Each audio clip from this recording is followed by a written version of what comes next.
Hey guys, how's it going? And happy Friday. I hope all of you are doing good. If you're new to the channel, welcome. This is my Friday night live stream where we do long format content and awesome chat. So make sure if you're live and watching, get in there and say hi to everybody. If you've been around here a long time, nice to see all of you again. And as always, I look forward to hanging out with you all tonight.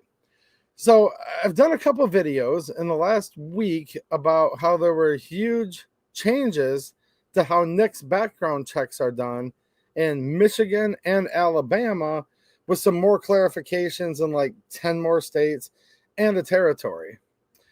And the phenomenon that I've noticed is happening already. Now, if you didn't see those videos and you're new here, go back and watch because there's some interesting info.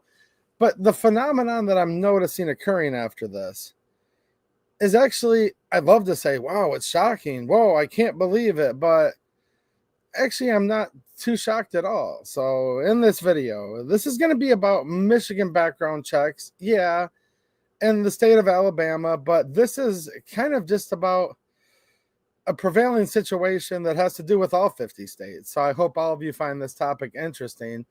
And yeah, the title of this live stream is Huge Michigan and Alabama NICS Background Check Changes. Now, these are for the good. If you haven't watched my previous videos, and FFLs don't care? Yeah, as reported, it seems that may be the case in many instances. And so far, from the data I have, meaning viewer feedback and some of the phone calls I've been making in the last week, I would say for the most part, yeah, they don't care. Now, there's a few reasons why that is, and we're going to unpack it and get into all of this tonight. But unfortunately, we've just had this. No, hold on. I'm saying this. This is hyperbolic, but unfortunately, we've had another win at the federal level. But it's unfortunate because it still feels like a loss for a lot of people. Now, there's some local gun shops that are very happy about this. There's some gun shops that seem like they're actually pissed off about this. And there's some that are like kind of happy about this, but they're scared, you know what, less, scared of their own whatever. Scared of the government. And then there's other ones that it's just going to take them a little bit of time to ease in. You know what I'm saying? But before we get into all of this, I want to thank all of you for the many ways you help support the channel. Thank you to all my YouTube channel members, which I see quite a few of you in here right now. I appreciate all of you. You get access to some extra emojis and you stand out in the chat with the font for your name being a little different color and a little insignia there. Also, those of you who leave super chats on YouTube, which I will read all of those. And we do have a 5 super chat goal tonight. So if collectively the community puts in 5 super chats between all of you, I will open it up near the end for Q&A from everybody, where I'll just read from the chat and answer some questions that might be germane to the stream, might not be. I'd also like to thank all of my Patreon supporters as well as my YouTube, I said YouTube community members. I'll say it again, as well as my YouTube community members, where I posted some behind the scenes of what I did this last weekend. Memorial Day weekend, a lot of people were hanging out and, you know, having barbecues and whatnot. Well, if you guys want to know what I did last weekend for 2 days straight, there's a community post for all of you, as well as on Patreon and my local supporters. Now, locals is a different community. It's censorship free. We literally can like do live streams that we can't do here on YouTube whatsoever. And we also do those live streams on their sister site that rhymes with Fumble. So make sure you're following me over on locals for extra content, like awesome deals on stuff that a lot of you will probably want to know about. And also on X, where we do quite a few posts as well. So thank you to everybody. And I do see we have a new channel member right here. We have C Meyer 0676 just became a YouTube channel member. Well, thanks, man. And you can go over to the, I guess it's called the post page now. It used to be called the community page. And you can see my little write-up of what I did last weekend, which, hey, whatever. It is what it is. Not quite as fun of a time as maybe some of you had, but whatever. You know what I'm saying? So, we have a local guy here. Right on, man. And I'm actually going to talk about a local gun shop who I talked to the owner, Mackenzie, on the phone. If you've been around the channel for a while, we did a couple videos actually in my shop with him and our favorite Michigan state representative, Jamie Thompson. Super Match Shooting Sports. Is that right, C. Meyer? Right here? talk to Mackenzie on the phone, and I'm going to relay some of his info. And by the way, if you guys would like me to do maybe videos talking to like gun shop owner, I even have a lawyer I was talking to about this whole topic, who I might be able to get to come on a live stream here in the near future. Let me know if you guys want more info on this, because yeah, man, it's kind of like, meh. So on May 23rd, which is exactly 1 week ago, the U.S. Department of Justice and the Bureau of Alcohol, Tobacco, Firearms, and Explosives, that's not your dog's best friend generally, they came in and they put out a new open letter to all federal firearms licensees, which is known as the FFL, because they had done updates to their Brady chart. And I did a video talking about how Michigan, back like before 2020, you used to be able to have what's called a NICS bypass, or you could show your CPL, which is concealed pistol license, and you could use that in lieu of a NICS background check. Now, you'd still fill out the 4473, and then the FFL online 29 or whatever it is off my memory, they would fill out like the information off of your CPL and whatnot, and that would be considered your background check because, hey, you've already had to be fingerprinted by the FBI, you've had to go to classes, you've had to pay a permit fee, all of this. And by the way, look, I don't think the premise of all of this is okay at all, actually. We should need no purchase permits, all right? We should need no CPLs or CCWs, whatever you call it where you live, because a well-regulated militia, being necessary to the security of a free state, the right of the people to keep and bear arms shall not be infringed. And yes, a permit is an infringement. Yes, a Form 4473, which I believe is a registry, even though legally it's not, but I think it is a de facto registry, and that's also unconstitutional. Background check, I believe, is unconstitutional. The fact that you should have to be even licensed to sell inanimate objects that are very specifically protected by the United States Constitution, arms, the fact that you should even have to have an FFL to sell firearms, I believe is completely repugnant to the Constitution. Look, I'm not a libertarian, okay? I don't like the party itself, not a Republican either, and I'm certainly not a Democrat, but I am very libertarian when it comes to the right to keep and bear arms, meaning the government needs to get their boot off of our neck, leave us the hell alone, because the premise this country was founded on is shall not be infringed, and that is the supreme law of the land. And we're supposed to be a country that's under rule of law, and I agree, we absolutely need to live under a rule of law. But the actual law, the actual Constitution and the Bill of Rights, not all of these rules that are de facto laws and all these unconstitutional laws, because actually those laws, think about this, if something's repugnant to the supreme law of the land, that law itself is actually a criminal act. But yet here we are, and we live in a time, we live in a place where I guess we the people are forced to just accept the fact. Now, I don't accept it, but that's why I do this channel, right? But look, I guess here we are. We're in a place where we actually follow all of these unconstitutional laws, but while we do that, we're actually breaking the supreme law of the land, and we're aiding and abetting in it. And that's actually what I think of all of this, just so you know. But it used to be you could go into Michigan before 2020, before the spring of 2020, and if you had a CPL, yeah, if you paid to exercise a natural God-given right, then you could do the NICS check bypass because you had already had a more, I guess you'd say a better background check or a more stringent background check. You've been fingerprinted. You've done this. You've done that. Okay. And they would just write your information down. You're good to go. Well, then Michigan brought in marijuana, right? Mary Jane, as some of my friends call it. And look, you guys can sound off all you want on this topic because I'm going to have it's a mixed chat on this. When I talked about the history of why they took away the NICS bypass or the using your permit in lieu of, yeah, a good number of people in my chat said, look, dude, I smoke and I'm perfectly safe with firearms. I'm this, I'm that. And then we had people coming in the comment section saying, look, dude, people that smoke weed should not be able to own a firearm at all. and that they're pacifists and they're this and they're that. So clearly there's a mix. I don't know if it's 50-50 or not. You guys can sound off in the chat and maybe we can figure out here tonight whether it's 50-50 or 70-30. But I will tell you this. This is actually a very divisive issue in the state of Michigan. The legalization of Mary Jane. Not only legal, the first step in Michigan was a medical marijuana card.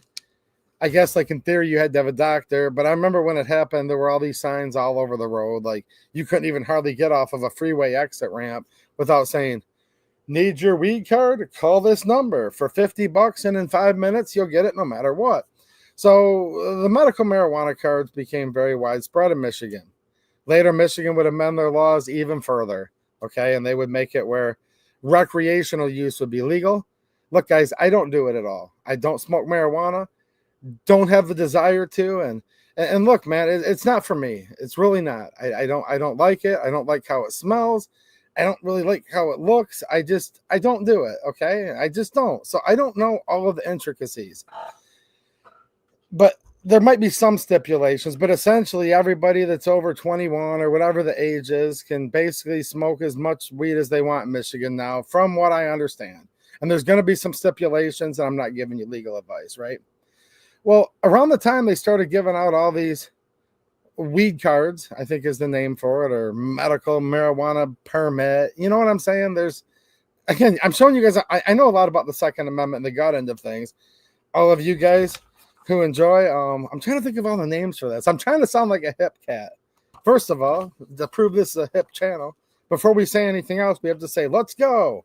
Because you have to say, let's go now on a live stream. So we're hip, we're cool. But look, dude, like, I don't know, man. Like, I'm not as cool as weed smokers, so I don't even know the names of it. Maybe you could call it the devil's lettuce. Some people say they partake, they toke. Look, whatever the situation is, this stuff's prolific in the state of Michigan, okay? In fact, I can't remember if it was outright or per capita, but I just heard a stat this week that said there's more weed in Michigan than any other state. So they start issuing all these permits. I'm just going to call them weed permits because I really don't remember what it was called. But it was through the state of Michigan, still is technically.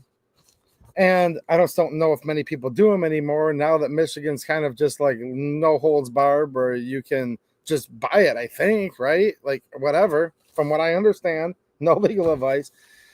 But that would get registered in the database with the state. So they'd say, all right, this person here, they smoked the devil's lettuce. Now, that was okay with the state of Michigan. And now there's a group of people that have a concealed pistol license as long as you meet the criteria. For the Michigan CPL, it was okay if you concealed carry a gun according to the state of Michigan. Michigan also apparently thought it was okay if you A, smoked weed, and B, own a firearm or concealed carry a firearm.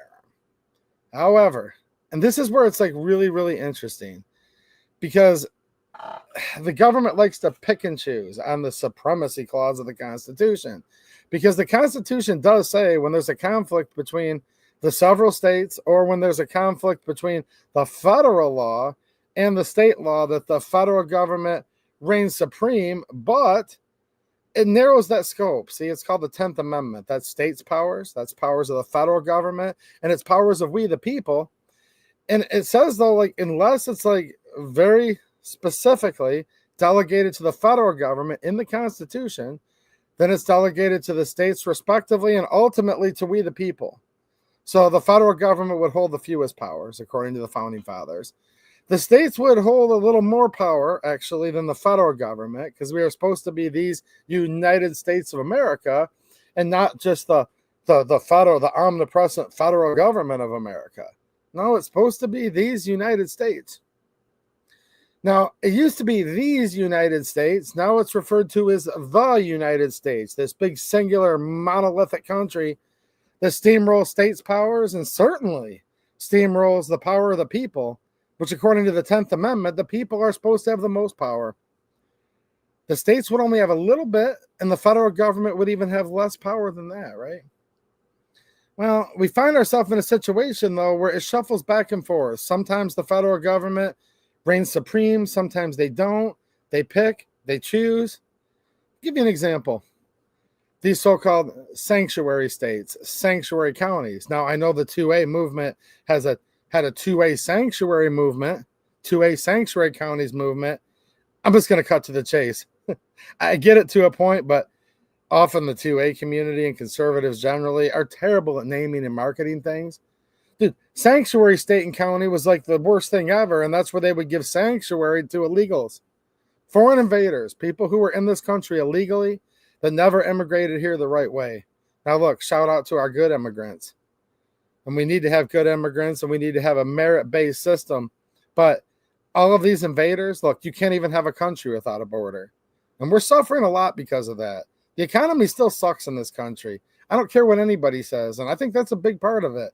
But look, you got these people, they swim the Rio Grande. They come in from Canada. They come in from everywhere. All right. Well, there's federal immigration law, so that's supposed to reign supreme, right? But then you'd have states like California that dome themselves sanctuary states, and I'm talking about illegal. I don't want to call them immigrants, but that's what they would call them. The illegal immigrants, the dreamers, the whatevers, right? Well, they're not immigrants. They're foreign invaders. That's literally what they are, and they need to be treated as such, and they need to get out. It's just that simple. Get out. But I digress. They would say, well, California is a sanctuary. Well, that was in conflict with federal law, right? And the feds are like, well, we can't do anything about it. What can we do? What can we do? And then people that improperly read the 10th Amendment, which is 99% of people actually, well, that's a states' rights issue. No, it's not. There's no such thing as states' rights. Is it a states versus federal government powers issue? Yes. Look, only people have rights is the point I want you to always remember. And we're like literally one of the few channels and few people anywhere that actually talk about this. Just remember, people have rights. Okay? All men are created equal, and they're endowed by their creator with certain unalienable rights. And among these are life, liberty, and the pursuit of happiness. Yeah, men are created equal and have rights, unalienable rights. That's what the Declaration of Independence says. It doesn't ever say anywhere. See, that's the thing. You can read the 10th Amendment till you're blue in the face, and it never once in the 10th Amendment or any founding document says that there's states' rights, there's federal government rights, there's county rights, there's city rights. No. These are powers that are delegated by we the people. These are not rights, and it's important to remember. It's not a semantics argument. It's actually like a huge deal. But when you look at the powers, though, and the 10th Amendment certainly is going to come into play, it's like, well, okay, hold on. So the federal government can't do anything. They can't do anything about a sanctuary state with illegal foreign invaders, right? But then all of a sudden, when they want to, then they pull the supremacy clause out. Now the Constitution does reign supreme. I promise. Like yesterday, when we didn't want it to, it didn't reign supreme. But now today, when we want it to, and I say we, like I don't even know who we are. Like, who are they? Who are we? I don't even know. Does anybody even know anymore? I'll be honest with you. The fact that we're even talking about this in a country where the supreme law of the land says shall not be infringed, I have no idea what country I even live in. Because it couldn't be America, because in the United States of America shall not be infringed, and that's it. But here we are, wherever we are. And they sit there and they say, well, hold on a minute, though. Michigan may be fine with weed. We'll just call it whatever. You guys can educate me on what it's supposed to be called. But look, that's okay with the state of Michigan, but federally, no. It's actually classified as a highly dangerous drug according to the federal government. Did you know that? It's actually classified as more dangerous and more illicit than powdered coke, we'll call it. Now, if it's in the rock form, well, that is a bit worse than weed, according to the federal government. But this is classified as a very serious and dangerous controlled substance, illicit drug, whatever. Well, the way the Gun Control Act works and the way all of the laws that have been promulgated therein, we find ourselves in a web where, look, if you're a regular user of or addicted to an illegal drug, a controlled substance, then you're actually prohibited from owning firearms. That's what the federal government says. Well, hold on a minute, though. Hold on. The federal government says Ponch and Juan come in, You know what I'm saying? The shirts on their back are still dripping wet, and they're like, hey, here's your bridge card. There's like 15 NGOs fighting over who can give them the most. Here's your bridge card. Here's your whatever. Here's your hotel room.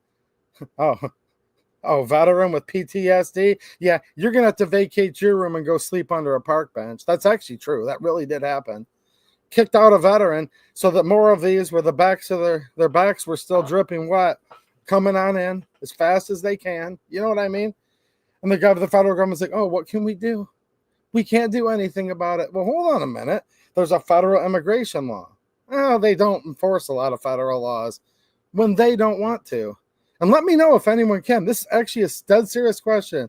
But who are they? Like, can anyone even answer me? Like, they decide. Who are they? Everything the current president does right now, the one that won the Electoral College and the popular vote, I do think it qualifies as a mandate from the American people. The vast majority of that wanted Trump's policies, every time he does everything, it gets swatted down instantly. These courts, these inferior judges swat it down within seconds. Sometimes he wins on appeal. Sometimes he loses on appeal. Sometimes he wins on one appeal, then loses on the next, then wins again. This goes back and forth. So who are they that do all this? I don't even know. I probably don't even want to know, but you guys can be sure to enlighten me. So they say that, oh, well, we won't force this federal law. But then when it comes to the weed itself, see, here's the interesting part, and this is what I don't get. Because to understand this, to try to explain this to somebody would require the listener to be dumber than the speaker. So here's my premise, and let me go through this for a minute. And you have to let me finish before you start jumping down to conclusions, because this is something I want to talk out with you all, because it literally makes no sense and it's driving me crazy. All right, so weed is like this Schedule II federal drug. It's one of the worst things possible, according to the government. It'll ruin your life. It'll ruin everybody's life. And look, I'm scared of this stuff because I watched the movie Reefer Madness. If anybody's ever watched that, you'll be as scared as I am. I literally lay sleepless at night thinking about this stuff because of that movie alone. However, if this drug is so bad and the federal government says so, look at the 4473 if you don't believe me. It very clearly states. All right, well then, why aren't the feds in here raiding every single dispensary and just pulling over everyone where they smell it coming out of their car, where people are just walking by cops, doing the old blowing it right at the cop, which this happens all over the place in Michigan, in certain cities, certain places. Why aren't they literally just hog tying, arresting everybody and taking them off to jail, mass camps, fill the FEMA camps, whatever? Now, this is why I said let me finish. I'm not suggesting they do that. But why aren't they doing that if it's such a big deal? If it's so terrible? So, okay. If we stopped right there, it's like, dude, I get it. The federal government doesn't care about illegal invaders. They don't want to enforce that law. They just don't care about Congress with their insider trading. They don't want to enforce that law. And they just don't care about weed, so they don't enforce it. All right, if we stopped there, it would make sense, but it doesn't stop there. Instead, what they do, and this is how it was in Michigan for the NICS checks for 5 years, and trust me, it's still, according to a 4473, it's still illegal to transfer, purchase, whatever, a firearm if you're a regular user of or addicted to marijuana. Now, don't take my word for this, no legal advice, but it has actually, there's been reporting on this under the ATF's rules, because they have the outward rules that you're allowed to know about. Then they have the behind the scenes rules that you're not allowed to know about. And they actually still do enforce the behind the scenes rules you don't know about. I'm actually being serious when I say this. I wish I wasn't. In the ATF's rules, they actually consider, the DOJ considers a regular user of marijuana if you've done it in the last year. Now, whoa. You're thinking to yourself, okay. But then all of a sudden, out of the blue, they're like, but when we take guns, an inanimate object that's protected by the Second Amendment, explicitly protected, means hands off, don't tread on me, shall not be infringed, then they do all of a sudden care about the weed again all of a sudden. So if you just have weed, you're fine, even though it in and of itself is illegal. I don't want to say you're fine. There's no legal advice, but you guys know what I'm getting at. But as soon as you get to the point where now you've crossed the old Rubicon, You guys understand that historical reference? You've crossed the Rubicon, and there's no going back as soon as you're partaking in something that the state's made legal. That's still illegal federally, but it appears to me the federal government doesn't really care about it anymore. But as soon as you go to get that gun and you mix the two, as soon as they mesh, bing, bing, bing, now there's trouble. Now there's big trouble. And if your name's not Hunter Biden, you probably could go to prison for a long time. If you were to lie on a Form 4473, if you were to get caught with both, all of these different things compound. And it just puts us in a situation where it's like, what the heck's going on? Because some of my friends will be like, all right, dude, well, weed's just not that bad, man. Okay, if that's the case and weed's just not that bad, then why can't you smoke weed and own a gun? If that's the case. Now, some of my friends will also tell me, and this is where I said the community is very divided on this. They'll say, no, dude, weed is really that bad. Like, it'll ruin your life. It'll make you angry. It'll make you aggressive. It can make you hallucinate. Like, I've heard all these things. Okay, well, fine. If that's the case then, and it really is doing all these crazy, nefarious things, then we probably shouldn't have it among us. And if people are going out there doing all this, just like crazy, either loser stuff or detrimental stuff, or they're hurting people, or if that's the case, I'm saying if, guys, because I've been told both by people recently, just in the last few days, then why are these people among us? Well, clearly the state of Michigan has decided weed's not that big of a deal. Okay. Then why is it as soon as you try to mix a gun with it, now it is a huge deal? Is that interesting? Now, we're going to find a lot of people that hang out with us that drink. Some of you just have a drink now and again. Some of you drink every night.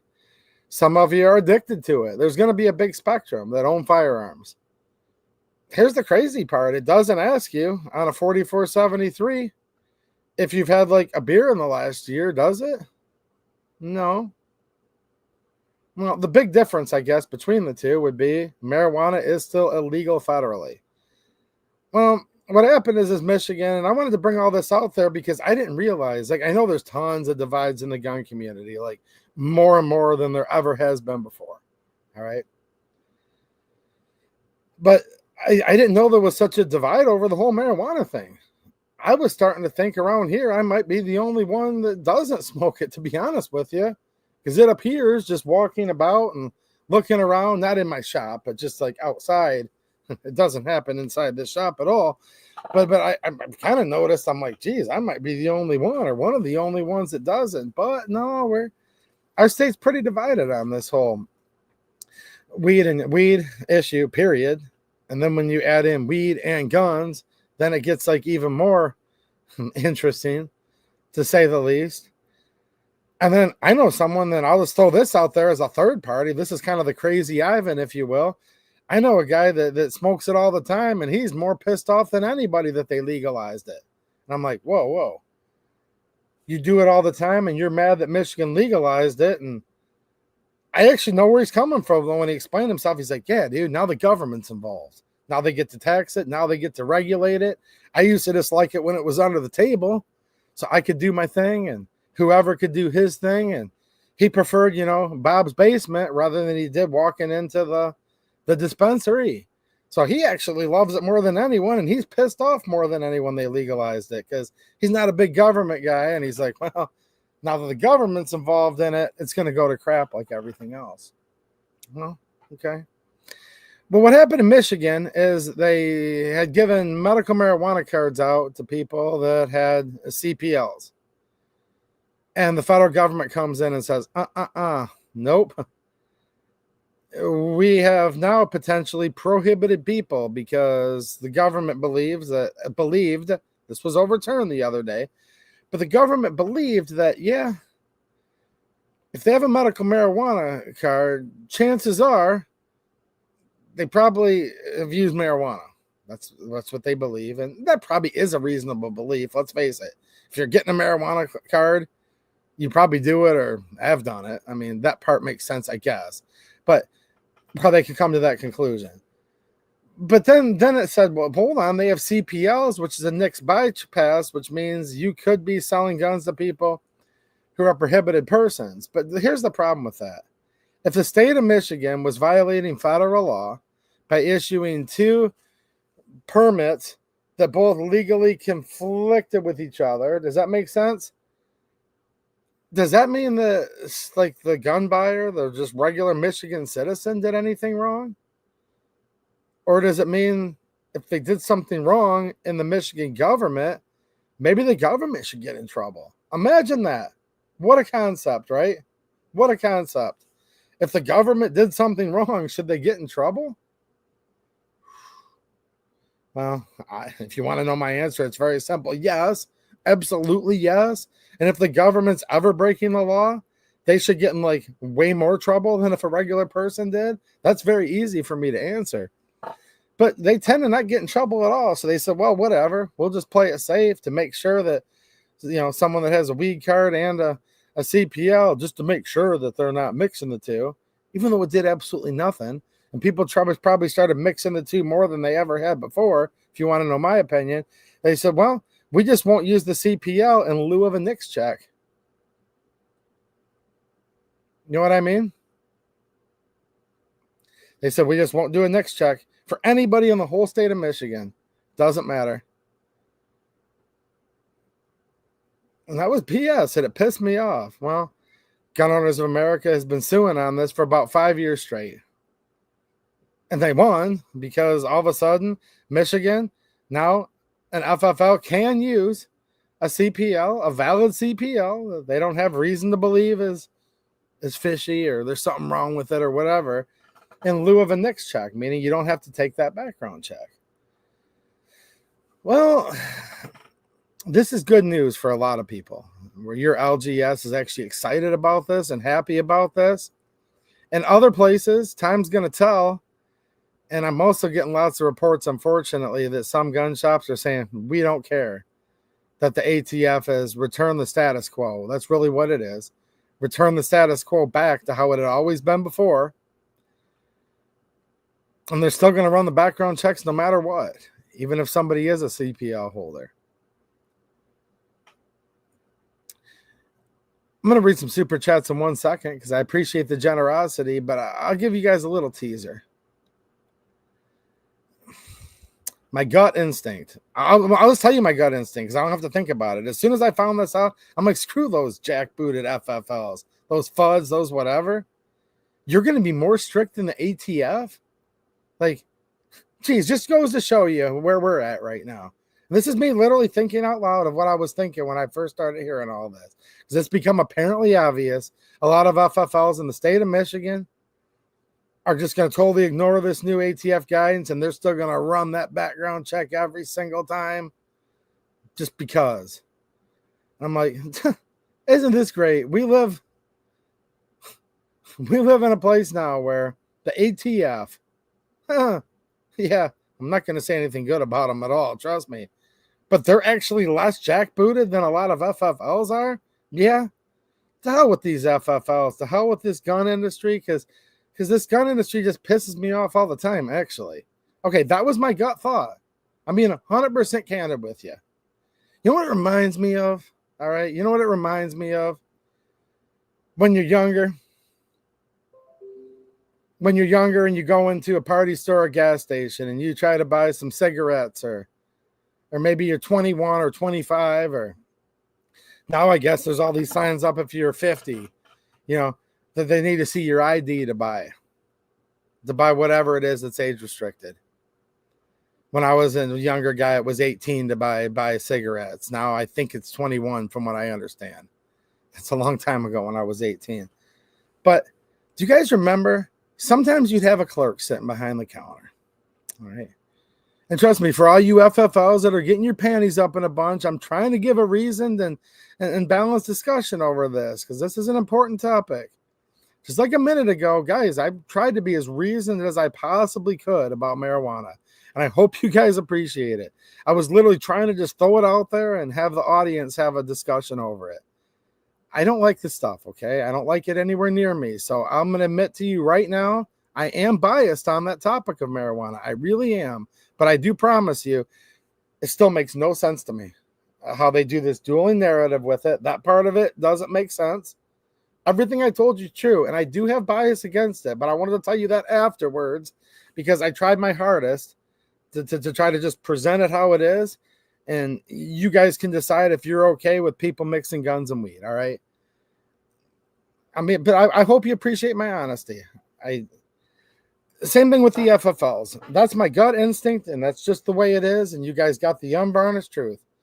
But then I talked to a couple FFLs, and I started to think about it, and there is another side to the story that I want to bring out and for you guys to think about. Where we now have FFLs, which is federal firearm licensees, local gun shops, big gun shops, whatever gun shops,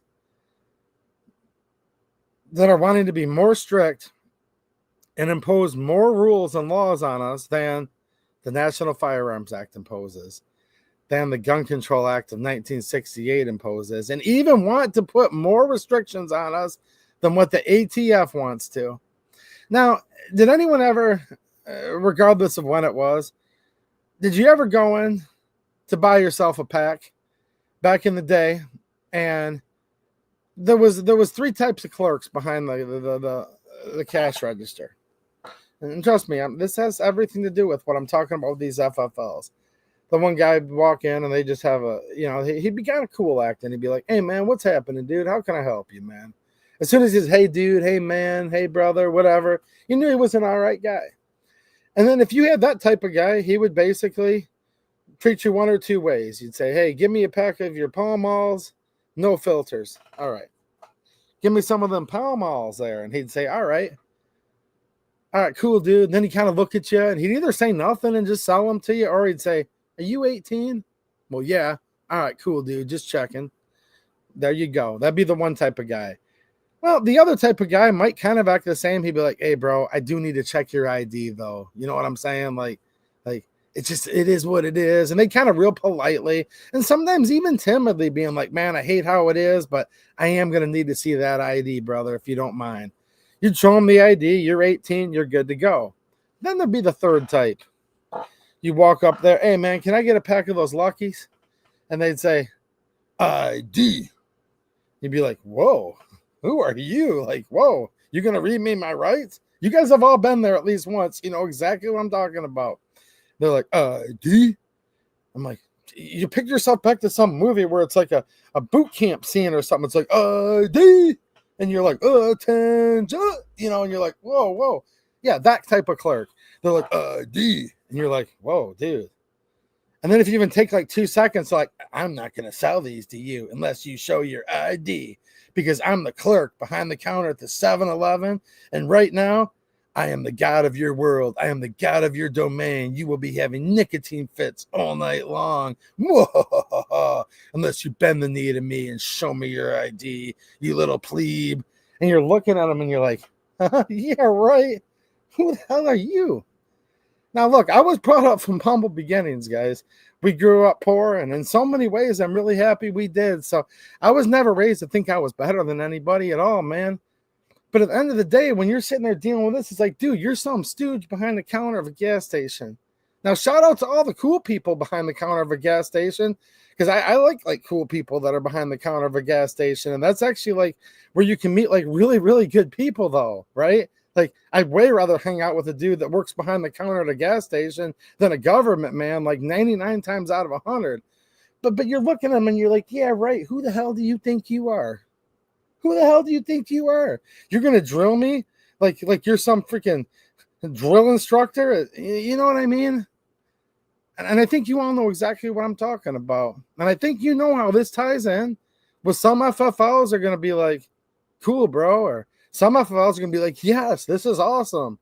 The government just took their boot off of our necks a little more. This gives you guys a little more liberty with your time. This gives us more liberty with our time. We have to do less background checks, less phone calls, less work on the computer." You know what I mean? And then there's going to be like your other type of FFL that's like, "Dude, like, man, this is good news, but I'm kind of scared right now. I don't want to lose my job. So like, dude, like, man, like, if you don't mind, I'd still kind of like to do that background check because like I don't want to lose my FFL, dude. And like, I hope you understand. I've already met FFLs that are acting exactly like that too." And then there's the third type The power tripping MFer, as you might say. If you weren't trying to keep it family friendly, you'd say the whole thing. We don't often swear on this channel. I think maybe we did once, but we needed to in that moment. And I'm sitting there and I'm like, oh yeah. Then there's going to be the guy behind the counter at the gun shop. It's like, this is a gun. This is some holy grail item. This isn't just an inanimate object. It's something spiritual. If you want to be able to adopt your firstborn son and bring him home from the hospital, and you're like, what do you mean adopt? He's already my son. But this is already my gun. I already paid for it. You think so? If you want to be able to have this deity, this golden calf, if you will, for all my biblical friends, you know what I'm talking about. Dude, some people act like you're supposed to get down on your you-know-what and suck their you-know-what and worship the living crap out of this thing. It's like, dude, it's an inanimate object. Either I need it as a tool, or I want it for my collection, or I want it just to look at it, and I worked hard for my money, and I just want to buy it. So, dude, like, here's the deal, man. Like, here's my CPL. Here's the law. I just want to go home. We're good, you know? No. You'll have that gas station clerk, FFL clerk, that is going to power trip. It's just the way it's going to be. And they're going to say, you shall do a NICS check. You shall prove your worth. You shall respect my authority. And if you don't, I'm going to send it back. And someone like you that won't bend the knee as much as I will doesn't deserve to buy a gun. You are going to run into all three. And I'm already getting lots of reports of all three. Then there's the fourth category. And that's your big corporate store. Corporate, think Cabela's. Well, I have some insight on how they're going to treat it. And they could be a combination on a microcosm of all three of those previous, but they're actually kind of a fourth category in and of themselves. But at the end of the day, a lot of people are like literally not. Some are not already. So that's one group I tried to designate earlier. They're just not going to do it yet because they need a little more time. It needs to sink in. They need to like believe it for themselves a little bit more. You know, they're not really a jerk, but they're just kind of timid, and they're going to have to be told about 10 times that it's okay, and then they'll finally get it like the 11th time. You know what I'm saying? So there's going to be a mix. And I'm definitely already hearing that there's a mix. We have Joseph Barrett with a super chat. Thanks, man. I appreciate it. And it looks like we did hit our 5 super chats. So I will talk about this a little bit longer and kind of just rant about the big picture of it. And then it looks like we will get into some viewer Q&A for everybody tonight. So thank you, Joseph. I appreciate you, man. Well, look at that fish in there. Wow. Whoa, dude. That's nice. I like that. Bill Camperus. What's happening, Bill? Thank you for being such a long-time supporter of the channel and for the generous $10 super chat. I appreciate you, man. JJ Rainey. What's happening, man? Another Michigan man. JJ, member for 34 months. Wow, dude. Thank you. I really appreciate it. He says, if it's legal in the state, no problem, I say. Well, hey, man, I get that. The ATF all of a sudden comes in and says, there's a problem. You know? Yeah. Big issue. They tried to make a big issue about it in Michigan for a long time. Dude, here's the thing, though, man. They've lifted that boot up a little bit off of our necks, and a lot of FFLs are super excited. Some of them don't know what to do. Some are scared of their own shadow, and some are just going to dig right in, and they're going to put their own boot on your neck as hard as they can. It's kind of crazy how this stuff works out. It really is. G23, what's happening, man? And thank you for the super chat. Shout out to the G23 channel. Appreciate you being here, man. He says 4473s are unconstitutional. Prove me wrong. We need to get back to ordering firearms directly to your house. Hey, if anyone can prove my man wrong in the chat, go for it. Shout out to the replay crew, by the way. If anyone's watching on replay, make sure hey, try to prove him wrong. And I know he wasn't saying that to me because me and G23 are pretty much on the same page with all this, and you guys know exactly where I stand. But if anyone thinks they can prove him wrong, definitely go for it. You can try. Okay, now I know this is an acronym for something here, but TH3H311B3NT1 with a super chat. Thank you. I appreciate it. Says laws for thee, but not for me. You betcha, man. You betcha. Of course, obviously. And thank you for a second super chat. I appreciate it, man. Thank you. He says people with power just want to have more power. Yeah. No, you're absolutely right. Power corrupts and absolute power corrupts absolutely, right? That's a quote from a long, long time ago. Oh, yeah. Power corrupts and absolute power corrupts absolutely. And here's the crazy part. I think all of you know this, but here's what's just tough, man. And look, life is tough, and I hate it when victories have to be tough too. Now, look, I'm optimistic. I'm trying to be optimistic. I actually want to become like completely black-pilled. Does anyone understand that? Like, I kind of want to. I just want to sit here and say the world is nigh and, put up or shut up or, I mean, whatever. But I try to be optimistic as much as I can, and I try to have optimism with you all. I report on the crazy draconian stuff on this channel. I report on the good news here. And it just sucks, man. It shouldn't have to be this way, that sometimes good news ends up being some of the bad news. It really frustrates me, man, when I have, we'll say viewers, we'll say friends, people come in and leave me comments being like, dude, I just went up to such and such, and they said, oh, no. Not only no, but a big hell no. We're not going to use your CPL as a NICS bypass. And then they're still getting delayed again. Dude, a right delayed is a right denied. That's the other thing people need to realize. A right delayed is a right denied. There's no waiting period for rights. There's no monetary fee for rights. There's no permit to have rights. No. These are all government constructs. And ultimately what they are is social constructs. But see, true rights, these are the laws of nature and of nature's God. So entitle them. That's what the Declaration of Independence says. And the founding fathers didn't create this natural order. They just simply acknowledged it and tried to build the best country they could off of it. And no, the founding fathers weren't perfect either, but I'll tell you what, they had a lot more courage and a lot more knowledge and a lot more everything good in one of their pinky toes than probably every last one of them on Capitol Hill combined do in their whole body. So I will say that. But no, these supersede any type of social order.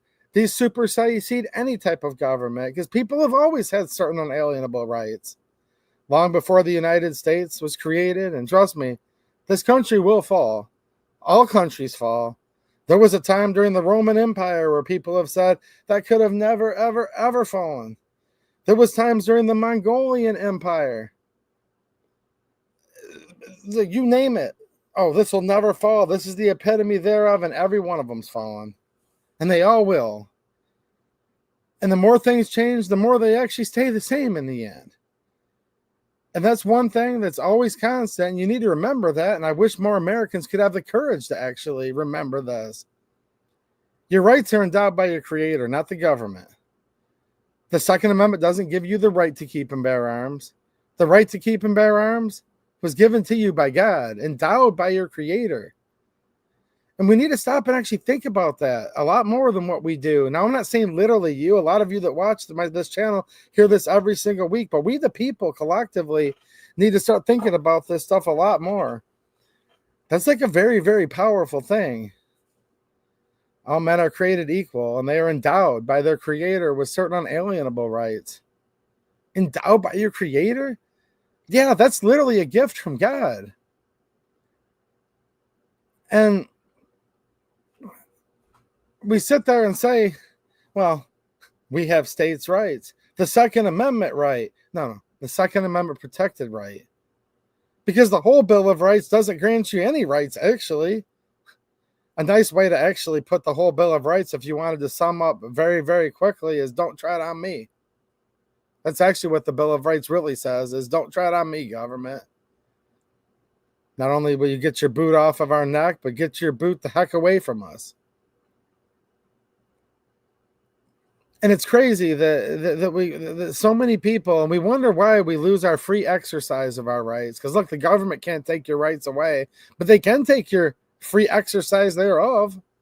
They can put you in a cage. That they can set up social constructs to shame you, to make you feel like a reject, to feel like you're the one that's wrong, when you might actually be the only one that's right. Isn't that crazy how that works? But I hear lots of weird things. You don't have the right to own a firearm. if you smoke marijuana. You don't have the right to own a firearm unless you get a background check. Well, you don't have the right just to own a firearm. You have to go through an FFL. Huh.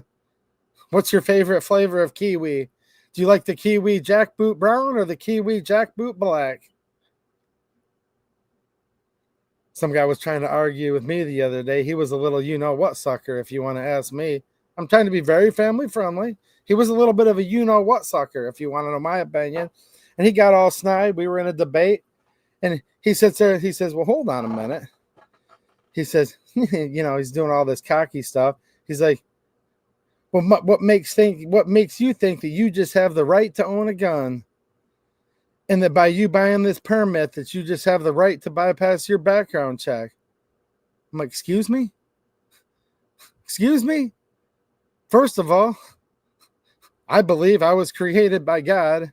Therefore, my whole existence and all of my free exercise of my rights are at the whim of God, because I believe that whoever created you is who's going to take you away. And while there's many things we have control of, and we have self-determination, and that's very, very important. That's what makes us like a sentient being, right? Like, we know right from wrong, and we need to fight like hell on this earth and this country to make sure we never become a communist country. So don't conflate. But at the end of the day, the only thing that's 100% sure is that I was created and that I'm going to die.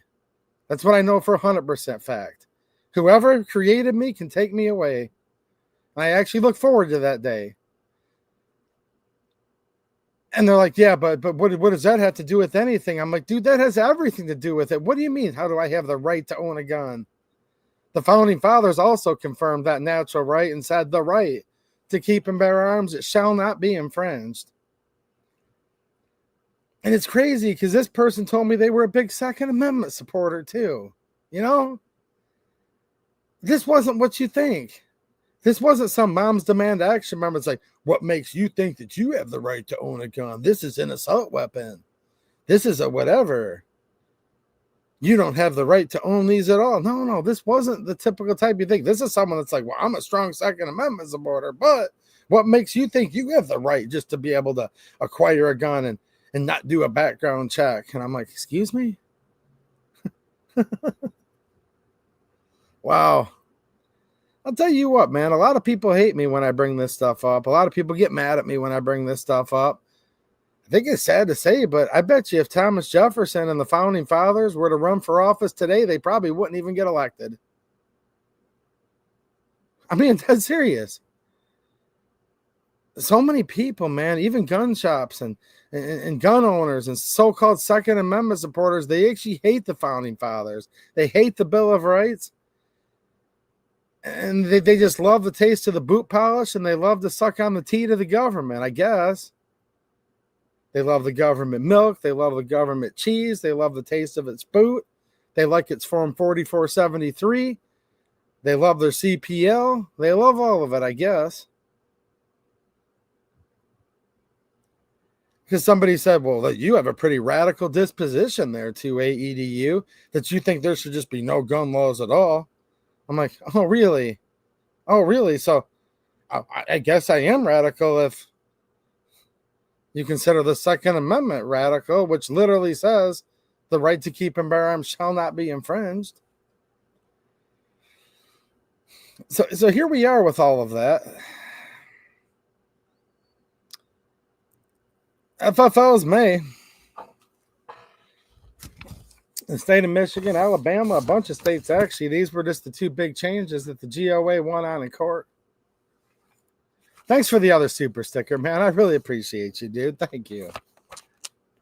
I'll just call you TH for short. When the stream's over, I'll realize what your name's an acronym for, and it'll make sense. But right now, I'll just call you TH.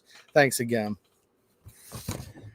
So the Brady permit chart, I mean, it's pretty clear, right? It says that Michigan, qualifying alternative to a NICS check. That means they can either use your license to purchase, carry, possess, or transport in lieu of a NICS check.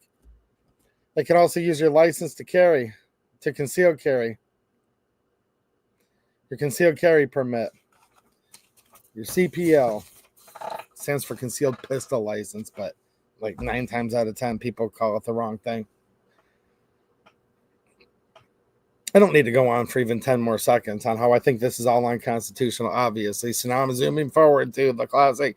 Yet here we are under the constructs that we've all just accepted to be true in life, I guess. I don't mean you individually, just we the people have collectively said, well, this is just the way it is and whatever. So under that, it's like, yeah, this is a victory. This is a victory. The real victory would be none of this. The real victory would be there's no two-way Edu channel because we don't even have to think about it. All right. Now, I break the news that, look, this just happened in Michigan and Alabama, man. Roll Tide, right? Now, look. Now, some of you are going to say go Dogs because you live on the border there in Georgia, you know. You're more of a Bulldogs fan. I get it. You guys have your fierce rivalries down there. Trust me. I'm not going to make light of it. Like, I kind of thought like, and look, I don't like either of these colleges inherently, but it's just a big thing around here where I live. Southeastern Michigan, like there's a big like Ohio State, U of M thing. It's like a huge rivalry. Yeah. Go down in the deep south and yeah, I've been educated on that topic. Big rivalries. No, but shout out to Alabama for real. And so I'm like, dude, guys, look, we had a big victory. And a lot of people in the chat are like, nah, dude, it's not a victory at all. You're celebrating the fact that no, I'm not. No, I'm not. And that's why I love these. That's why I love these long form videos, because I can actually let you know how I think about it. No, I'm not celebrating the fact that I have to have a CPL. Nope. No, I'm not to concealed carry legally. I'm not accepting the premise that we should have to do a 4473. I completely reject the notion we should have to have FFLs. But yet here we are. So in the shape that we're in, this is excellent news. And then I went on to read this paragraph here where they literally tell you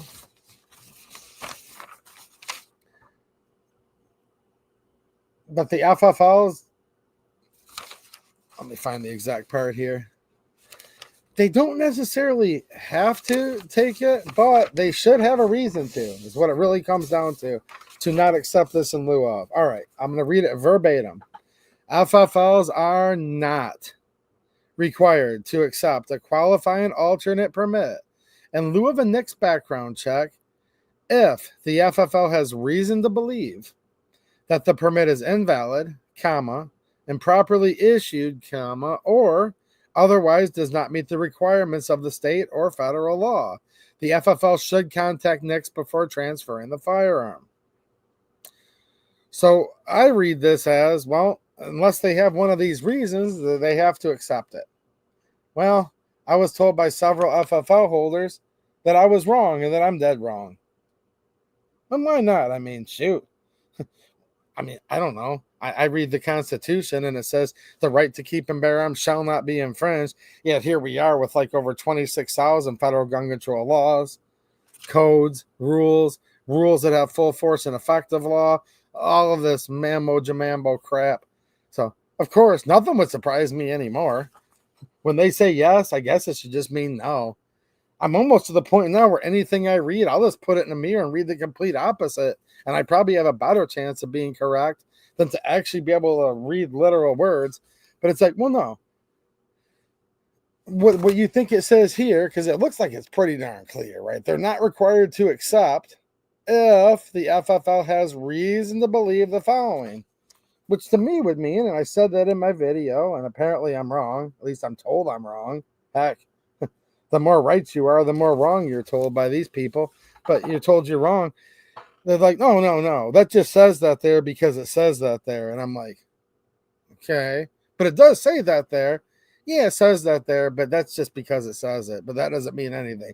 What it really means is basically for any reason we want, for the most part, we can just say, no, we're just running the NICS check anyways. I'm like, but it lists these specific reasons, though. Nah, whatever. We can just run NICS checks on everybody just because.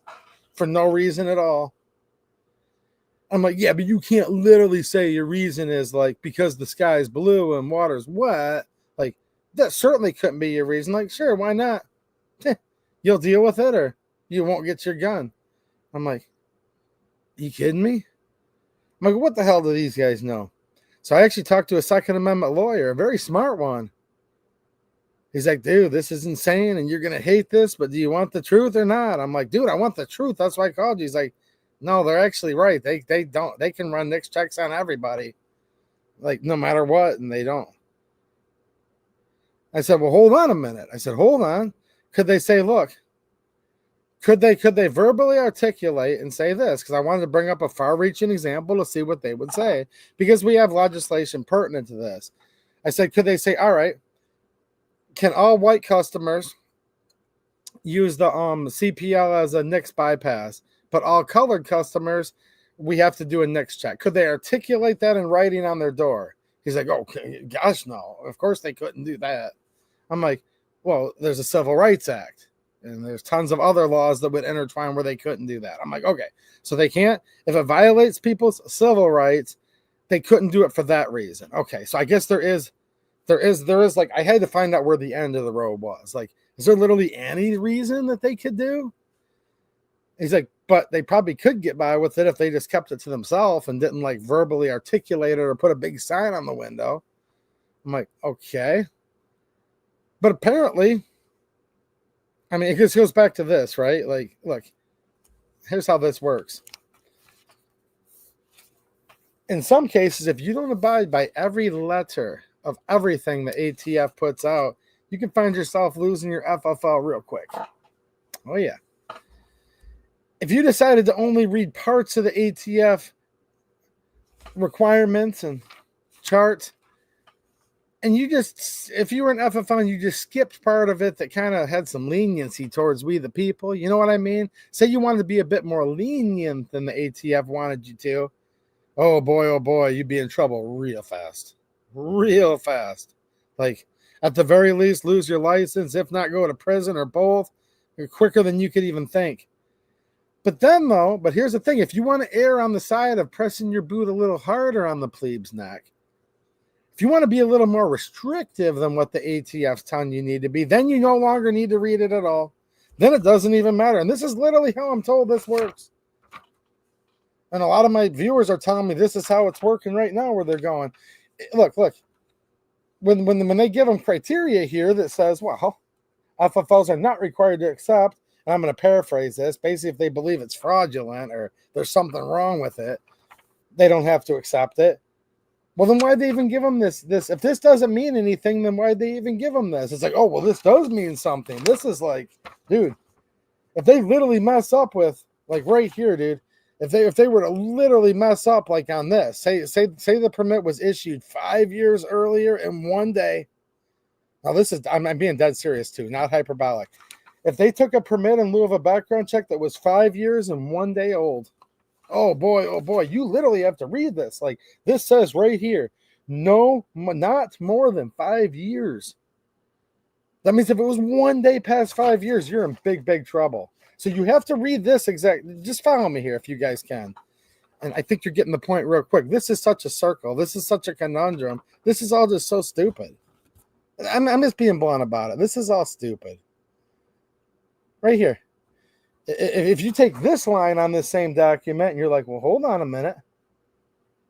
The permit must have been issued not more than 5 years earlier. So 5 years in 1 day. That's it. Game over. Good night. But I'm like, but right here, though, see, this is still part. This says FFLs are not required to accept a qualifying alternative permit in lieu of a NICS background check if the FFL has reason to believe.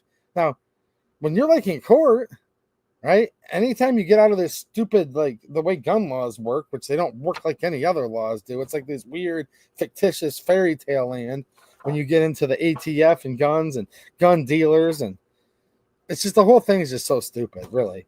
But now all of a sudden it's like, well, hold on, they have to have reason to believe.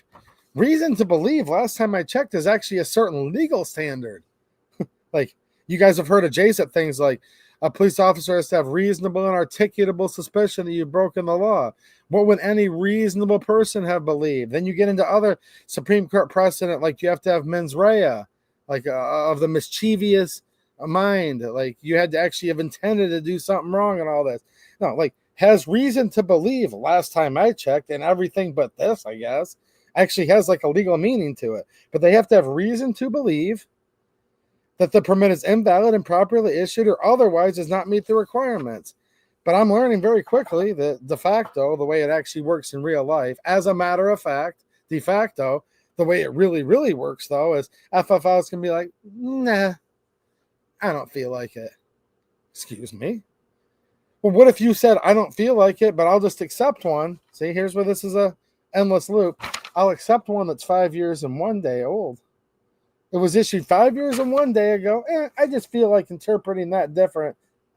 No, you can't there. But here, when it comes to the criteria that makes it more strict for them, no, they can just ignore that, I guess. Again, no legal advice. I'm not giving you legal advice at all. That's what I was told. So I was talking to Mackenzie, the owner of Supermat Shooting Sports, and he was real excited that located in Newport, Michigan, southeastern Michigan. So, and I might do a video with him. If you guys think it's useful, let me know in the chat. Let me know in the comments if you think so. Because he'll give you a perspective, because he actually has some experiences I don't. He says, well, look, dude, I've worked for corporate gun stores or corporate FFLs. I've done this. I've talked to this. And he gave me the other side of it. We weren't arguing at all, and don't think that's what it was. But he goes, yeah, man. He goes, I actually literally got a hold of him on Memorial Day. He's like, dude, like, I'm out of town right now. We're not open. But, yeah, let me, like, read this when I get back, and I'm excited to do it. So, from what I understood when I talked to him on the phone yesterday, he's like, yeah, dude, I'm using CPLs as a NICS bypass right now in lieu of a NICS. And he's excited about it.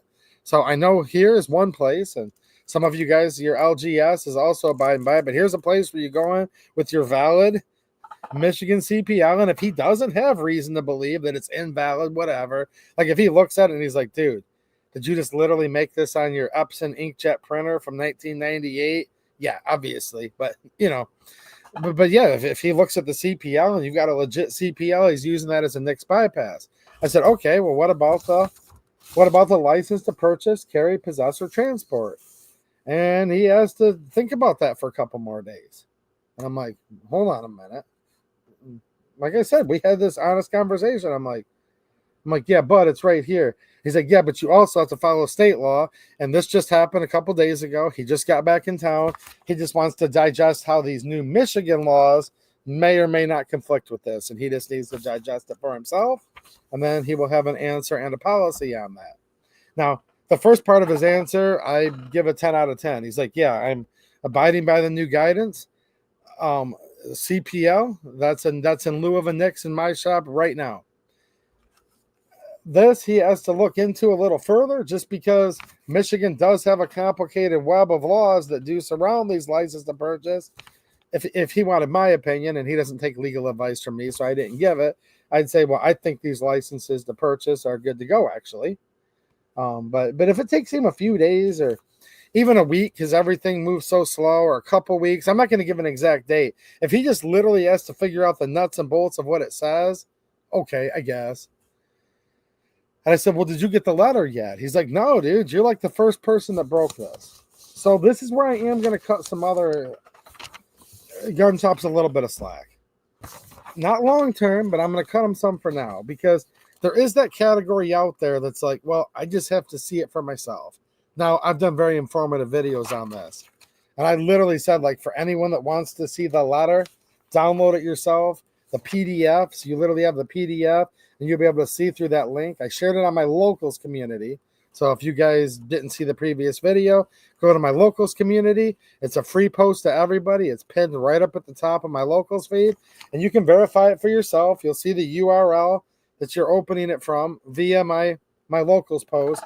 And it'll say the HTTPS, and it's the ATF.gov, yada, yada, right? So you can tell that, like, this is legit. And, you know, I think most of you just trusted me that I wouldn't have broken news like this if it wasn't true. But, hey, some people are like, I don't know this guy from the Man of the Moon. Their customers are coming in, my viewers, and saying, dude, 2A Edu just broke the news. You can take my, right here, you know, you can take my CPL or my permit to purchase as a, in lieu of, and let's go, man. This is good news. And they're saying, what are you talking about? And I asked Mackenzie, I said, well, did you get the letter yet?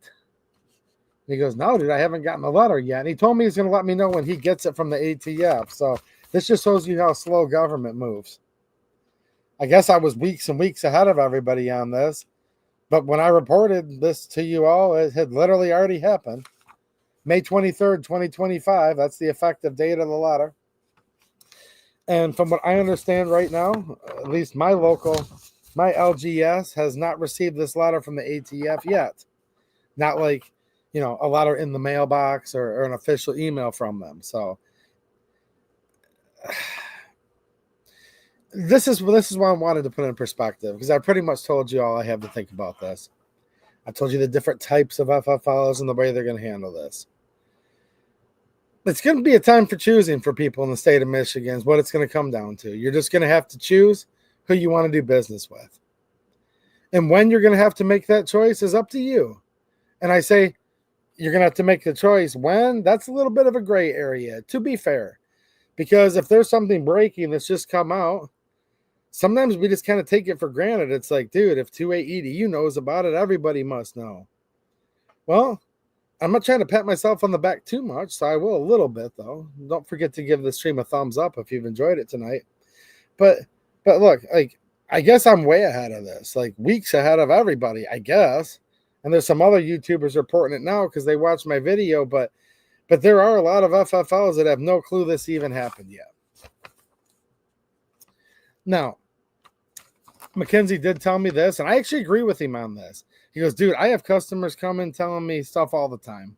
A lot of it's great information. And he says 99% of his customers are awesome people. And I know a lot of his customers, including people in this chat tonight.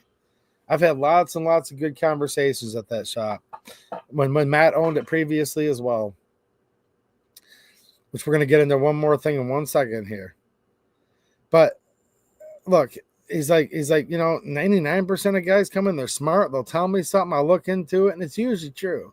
He's like, but I can't just take, like, with my whole business on the line, I can't just take advice from like a customer that just walks in and is like, hey, man, my favorite YouTuber just said that you have to take this in lieu of. He's like, now, with my customers that are coming and talking about the 2A EDU video, he's like, I know you in real life, and I know you're not full of BS. And plus, when I report on stuff, I actually show the receipts. And I did show the receipts for any FFL. Any of my viewers can point their FFL exactly to the direct government source of this letter. However, all of them don't watch my channel, although they probably should, and they'd be a lot smarter, and they might enjoy it. So you have to decide for yourself how long is reasonable in your mind that your FFL either does know about this change or should know, right? Fair enough. You can say, well, it's a holiday weekend. It's only been 4 business days. Should they know yet? Maybe not. Maybe it's not reasonable to assume they already know. What about a week from now? Should they know by then? 3 weeks from now? A month from now? You'll have to decide that on your own. Okay, so once you decide to yourself, all right, my local gun shop, whether it's a big corporate store or whether it's a small mom and pop LGS, they know. And then they still won't take it in lieu of a NICS check, then that's up for you to decide whether you want to do business there anymore. Really.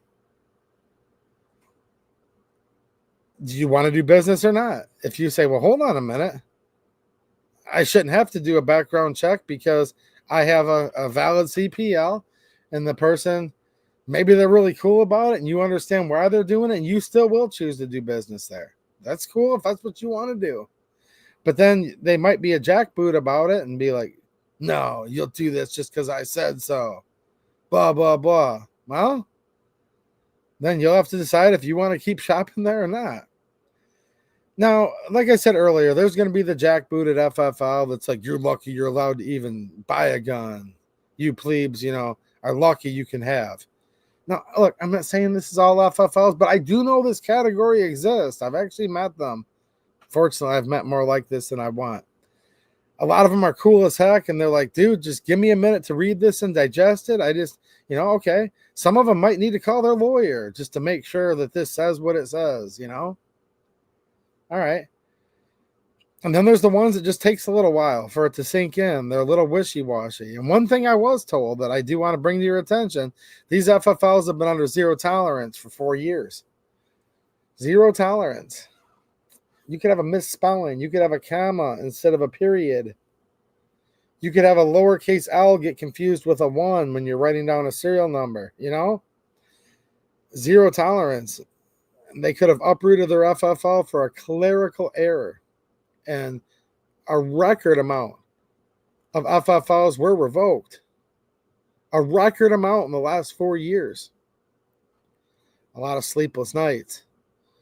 A lot of people who literally lost everything they worked for their whole life just overnight. They watched their whole world tumble because they thought it was a lowercase L in the serial number, but it was indeed a number 1.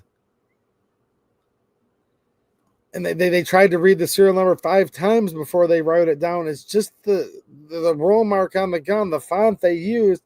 They couldn't tell it was a lowercase L instead of a 1. You know, there's literally a lot of gun shops that did lose their FFLs over that.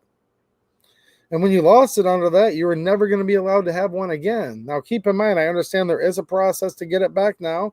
And about 2 weeks ago, the government officially announced, okay, that the zero tolerance is over. Well, a lot of these guys are so shell-shocked now that it might take them some time before they can come back around to the status quo of how it used to be. Again, that's a personal decision for you to make. And a lot of it might have to do with how the FFO holder presents themselves. It might have something to do with just the conversation you have.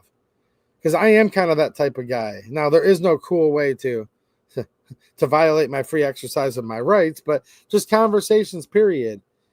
If somebody's actually being reasonable about it and they've got a decent tone to their voice and they're just acting somewhat normal, you don't have to act super nice. You don't have to coddle me. I'm not saying any of that, but just as long as you're just acting like somewhat respectable, I'll listen to way more of what you had to say than if you're like, because I said so, plebe, and you can take it or get the F out. You know, I've ran into people like that in all kinds of businesses, in gas stations, in gun shops. Those people, I'm just like, yeah, whatever, screw you, right? But some of these guys, it might take them a little time to digest. Yeah, some of them need to have it come in the official envelope with ATF stamped on the outside of it, sure. Other ones are like, dude, this is awesome news, man. Like, wow, thank you for breaking this news, 2A EDU. Now we can get on to doing business and not having to screw around with these stupid redundant background checks. Let's go. And they're really happy about it.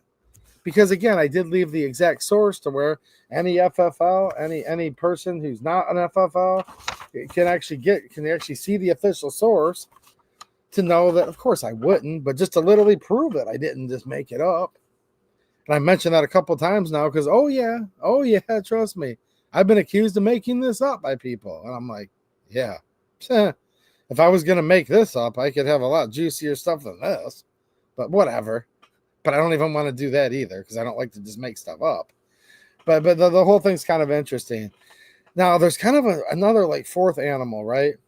So you guys are kind of with me so far. There's just the jackboot. There's the guy that's just too strict for everybody type of guy, which still falls under jackboot, actually. But then there's a person that just doesn't quite understand it yet. They just need to kind of see a little more. They need some reassurance. They're maybe a bit nervous. Skeptical would be another way to word it. They're skeptical because it's been zero tolerance. And sometimes it's like, you know, when the danger's gone, some people pop right up and they're like, let's go, danger's gone. Other people are like, no, I just need to lay down here in my hidey hole a little longer just to make sure the danger is gone. Look, different people think different ways.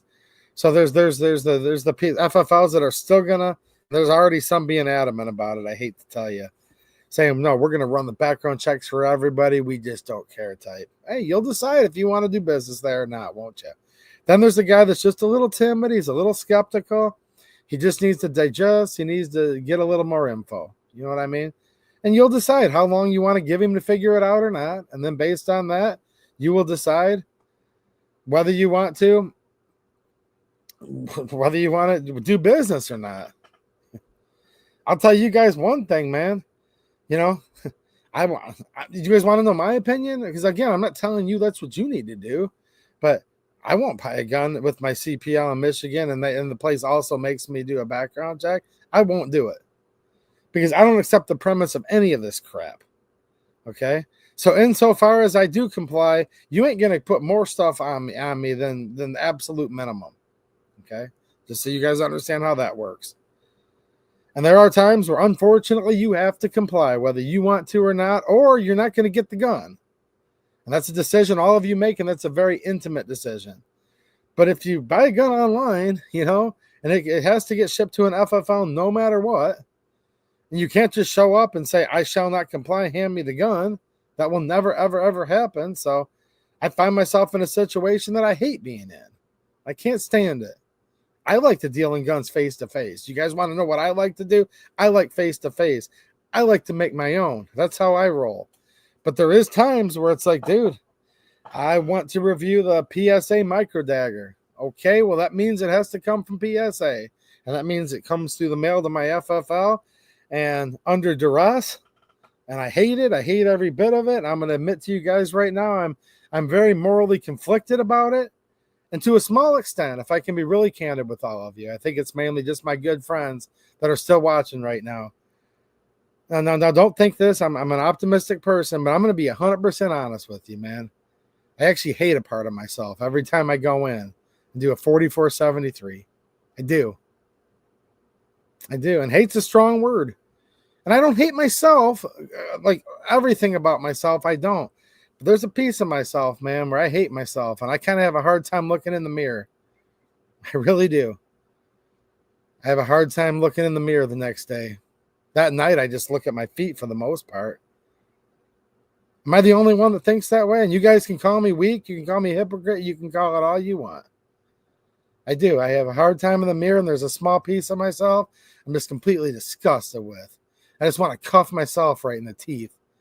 Every time I go in there and fill out a 4473. It shouldn't have to be that way, and I reject it, and it's a really crappy situation, isn't it? So I know, here I am sounding all principled. I will not do business with a gun shop that still runs a background check on me. Yeah, and I do mean that. I do. I'm not being hypocritical at all. That's the truth.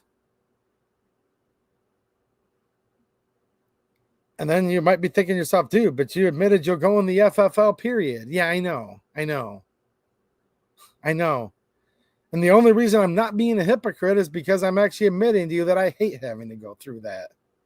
And I kind of hate a piece of myself every time I have to do that. And I want to look in the mirror, and I hate it. And I'll be candid with you guys again, if you don't mind. I love the history of guns. I love them as a tool. I love them for so many things. And the primary reason I love them is to fend off a tyrannical government, enemies, foreign and domestic, all of these things. But I also just hate guns more every day too, because it's just so much crap, man. They just try to have a good time. You have to sell off a piece of your soul. You have to compromise your moral principles. You have to play games. You have to play Mother May I. There's a lot of days where I just want to get out of guns, period, because it's just too much stress, and it's just all too stupid. You know what I mean? Now, when I say get out, I don't mean get rid of all of them, literally. And I don't mean have a boating accident either, but it's just man, who's stupid in the end? Is this a stupid government that does all this? Or is it stupid idiots like me that still actually do go to the gun shop to do their transfer? You know what I mean? Who's the real people that hate this country? The people that write all these jackbooted tyrannical laws that are completely repugnant to the Constitution? Well, yeah, but what about all the people that actually follow all of it? Who are they? Who are you? Who am I? And these are questions I'm bringing up. I don't have answers for them. But all of this sucks. I hate that we're in a situation where it's we have great news considering the shape we're in.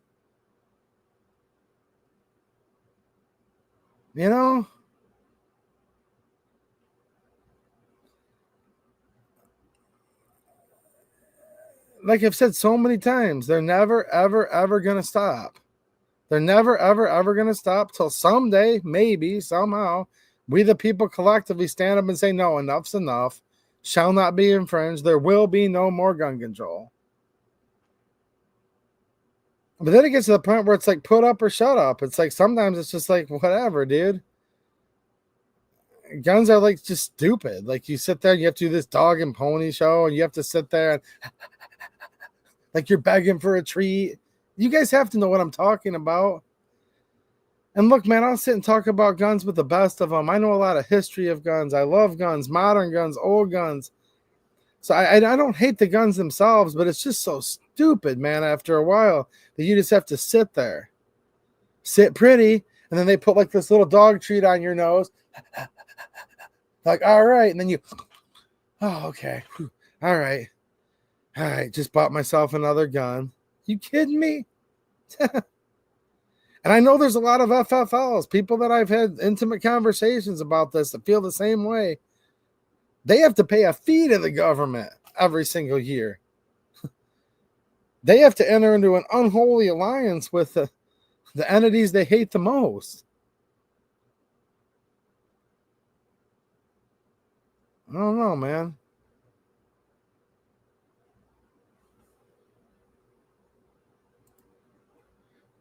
We are all running on nostalgia. It will wear off soon, I suspect. I'm not sure what that's in context to, but what is nostalgia? Can you define that for me? Because I do know the plain definition of the word, but I would actually say nostalgia is a conundrum in and of itself, though, isn't it?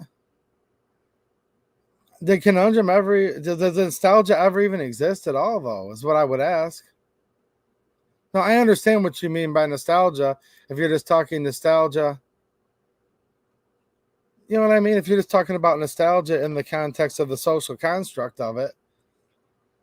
But I don't know if nostalgia exists or not, actually. And I've actually thought about that. I'm like, man, too bad we couldn't go back to the way it used to be. Well, back to the way it used to be in 86, where Reagan banned machine guns? No. Like how it used to be before that. Oh, like how it used to be, the Gun Control Act of 1968? No. Like how it used to be before that. Okay. Okay, so we need to go back to like 1935. Oh, the National Firearms Act was already law. Apparently supreme law of the land at that point. No. We have to go back before that. Okay, what about 1914? No. Federal Reserve. Oh, so we need to go back before that. Okay, fine. 1899. Dude, we had just gotten over the end of the reconstruction of a so-called Civil War. Oh, so we need to go back before that. Oh, wait a minute. What's that? The Whiskey Rebellion? Whoa. You know what I'm saying, right? You can keep going back. Now, I am seeing out of the corner of my eye from Matt Morrison that he was talking like a totally different type of nostalgia. But it still opened the door for me to say, I don't know, man. I don't know how far back you have to go. But I will say the further back you go in this country, the less there was a restriction on your natural right to keep and bear arms. That's for sure. And I will say that, yeah, for different reasons, there's different classifications of FFLs in Michigan that are still choosing, to do background checks with CPL holders and or license to purchase permit holders. In conclusion, I think that this is brand new news. They haven't received the actual letter yet. So maybe you want to give them a little more time just to figure it out. Like literally, like they just need to get the letter in the mail. Okay, maybe. It's up to you to decide. And then at a certain point, once they either have figured it out or should have figured it out, then you'll just have to decide whether you want to shop there or not. And then as I kind of said earlier, you just need to decide whether you want to take part in the system at all or not, actually.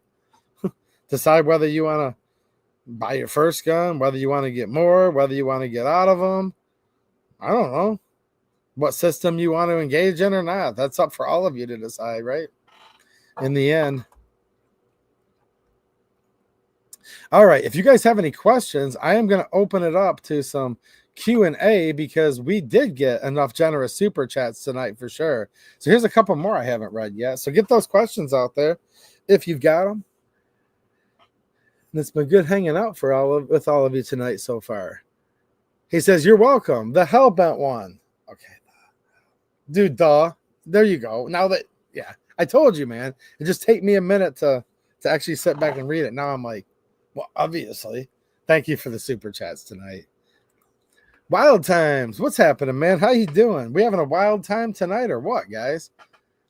I don't know, man. I'm kind of having a wild good time hanging out with you all. And then we have our friend named Wild Times, longtime friend of the channel, coming in here, says, as always, great content, important topics. Well, thank you, man. I did want to get into some of these topics because I just think about all of it and I'm like,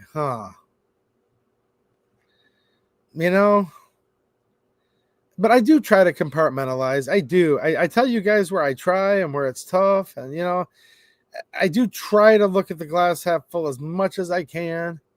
But I am a firm believer in like the don't piss on me and tell me it's raining either, man, you know? And then sometimes it's hard to distinguish the difference between the two. So I'm sitting here and I'm like, dude, this is a major victory in the state of Michigan, the state of Alabama. Yes, but only under the constraints we find ourselves in. You know what I mean?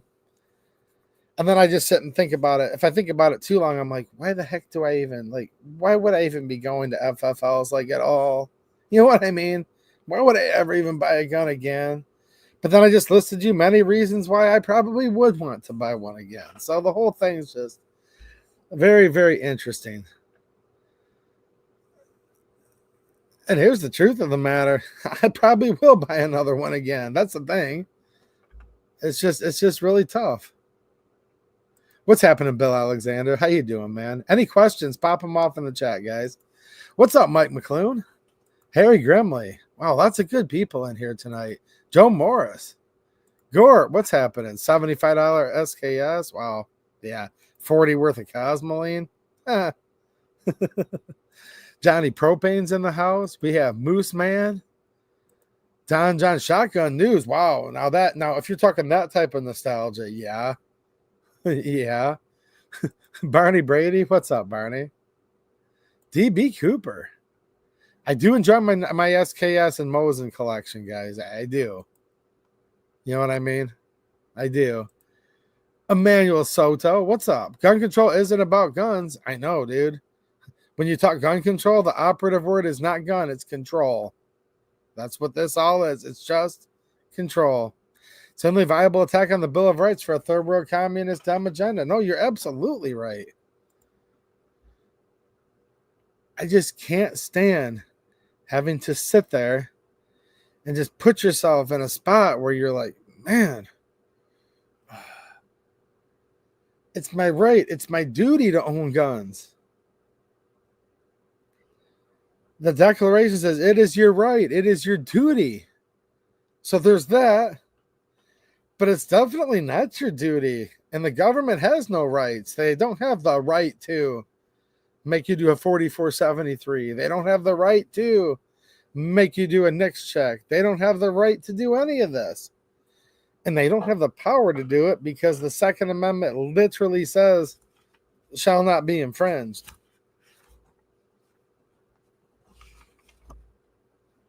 Yeah.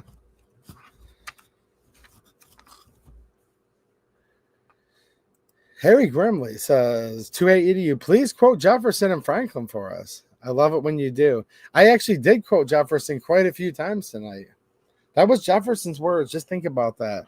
Literally, in his mid-30s, when he wrote the Declaration of Independence, July 4th, 1776, is when it was published.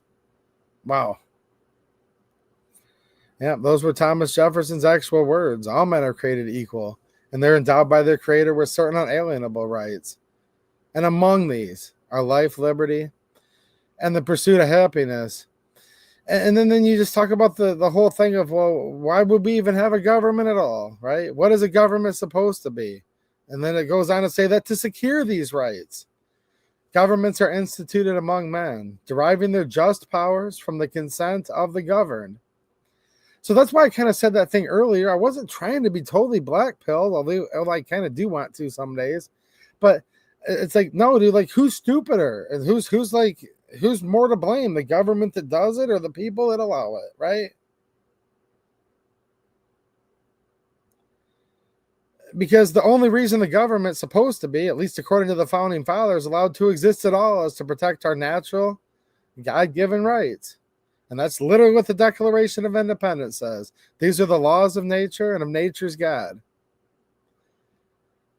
And it's not only your right, but it's your duty to throw off a tyrannical government and to institute a new government that to them will seem most likely to affect their safety and happiness. There's another little excerpt from Thomas Jefferson.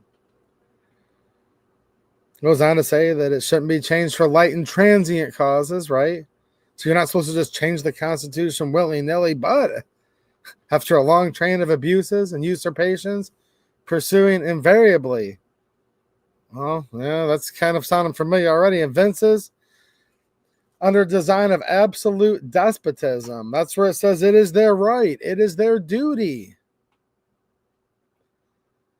And that's something not a lot of people want to talk about either. But in the founding fathers' words, it's not only your right, but it's your duty to throw off a tyrannical government. Rights and duties are actually two totally separate things. They're obviously interwoven and used in the same sentence in the Declaration, but they are not exactly the same thing. They're actually quite a bit different. What's happening, Vince Metzger? How you doing, man? I don't know how much SKSs are going for now because never sold one. What's up, Matt Morrison? It's a great SKS collection. Who, yours, or are you talking about mine? I've shown some of my SKS collection before. This actually tastes pretty good warm. Shout out to Blackout Coffee, by the way. Link is down in the description. If you first-time customer, you can save 20% using my code. If you're a repeat customer at Blackout Coffee, if you use the link down in the description, a small percentage does go back into the channel. No, this is not an ad read. They don't pay me to shout them out, but you guys could be my sponsor if you're buying Blackout Coffee. Now, if you use someone else's code, it'll support their channel. Feel free to do so. But if you want to support this one, my link is down in the description.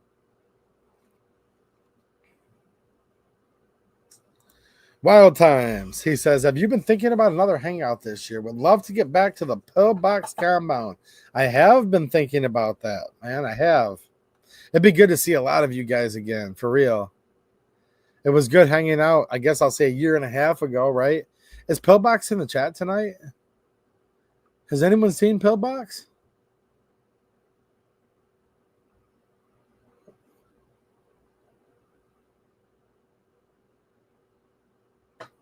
Huh. Let's see here. Any questions, guys? You know, I've talked about the Pillbox a little bit about it. I don't want to put words in his mouth, necessarily. Yes, I have thought about it, to answer your question very specifically. Dude, I thought silencers to cross state lines, you had to have a permission slip. Apparently, those are exempted. Okay. I might have said something incorrect on this channel about that before, but all the other NFA tax stamped items, as far as I know, you do need a permission slip to cross state lines, from what I understand, and I'm not giving legal advice. All right. I think silencers are exempt from the permission slip to cross state lines. However, if you cross into a state where they're unlawful, you can find yourself being accused of a crime at the very least, if not a much worse than that. So again, don't listen to me when it comes to stuff that can put you in prison. Mr. Shadowhouse says 2A EDU's getting wild now. LMAO. Did I get wild tonight, guys? I don't think I did. I mean, if he's saying in a good way, well, heck yeah, man. Zanti Misfit, what's up? I don't think I got wild, though, did I? Oh, wait, there she is. Hold on a minute. Jane Locke's in the house. There you are. Oh, with the oath of enlistment. Wow. There you go.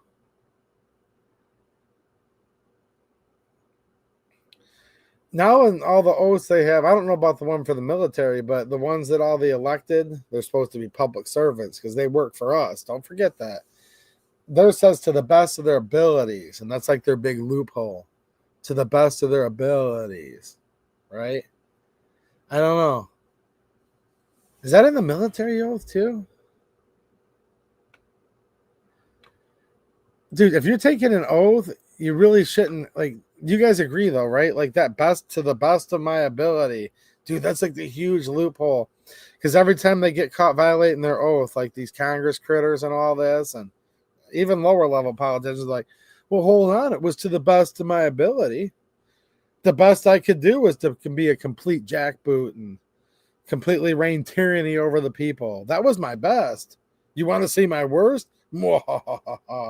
And then appear like comic book villain type. You know what I'm saying, right?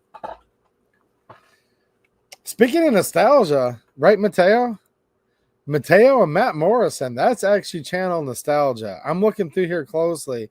And man, I see a lot of guys that have been watching this channel for a long time. You know what I mean? For a long time. And I think, now tell me if you're still in here, Matt and Mateo. Tell me if I'm wrong. And look, shout out to all of you guys, because there's a lot of guys that have been here a long time. And you guys are like totally regulars and like nostalgic as all get out. But I think I see actually two people in the chat right now. Right, Matt? Matt Morrison and Mateo, which I thought I saw him earlier. Hopefully he didn't go to bed like a lightweight. But they've been around this channel back when it had a different name. Now, we're not going to say the name of the channel because that's like the secret pinky swear club. You know what I mean? Like me and Mateo and Matt Morrison have a secret handshake. But no, I'm being serious. Make sure you guys give Matt Morrison and Mateo an extra big shout out because these guys literally are like my first like 100 subscribers. And there's like one or two more of you out there that need to chime into the comments if you're lurking. I saw a guy named Orion Fixer just about a couple weeks ago in the comments. So if you're watching, shout out, man, that are still watching this channel since like literally like the first week I started it. DLD After Dark. What's happening, DLD? How you doing, man? He says suppressors. Well, suppressors wouldn't be exempt because there's no legal definition of suppressor. That does not exist on the National Firearms Act. But he's saying, and AOWs are exempt. Okay, so maybe AOWs as well. I don't do tax stamps, guys. I know. Like I said earlier, whatever. It is what it is. It sucks. Happy thoughts, you know. But yeah, I hate 4473s, but I've been forced to do them under duress or not get the gun. But as of now, my line in the sand is I won't do tax stamps. I won't do tax stamps. You know what I'm saying?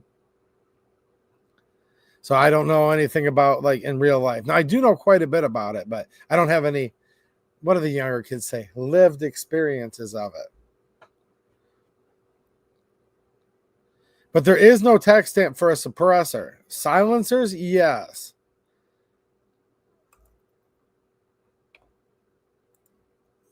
Two-A Warrior 92 says he's watching. What's happening, Pillbox? How you doing, man? No, me and Pillbox have talked about it. I'm not just gonna say, yeah, Pillbox says we're good, but yeah, man, the guys are asking about doing a they want to do another little hangout like we've done. What, 4 out of the past 5 years? Or 3 out of the last 4? 3 out of the last 4, right?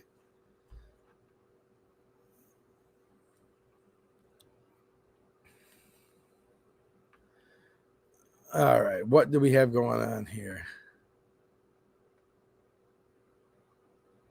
I'm kind of just messing with you, DLD. Look, I'm not that much of a word snob, but I am technically right. Pedantically, I am correct. You won't see suppressor anywhere in the NFA, but I was kind of messing with you with a straight face while still being technically correct.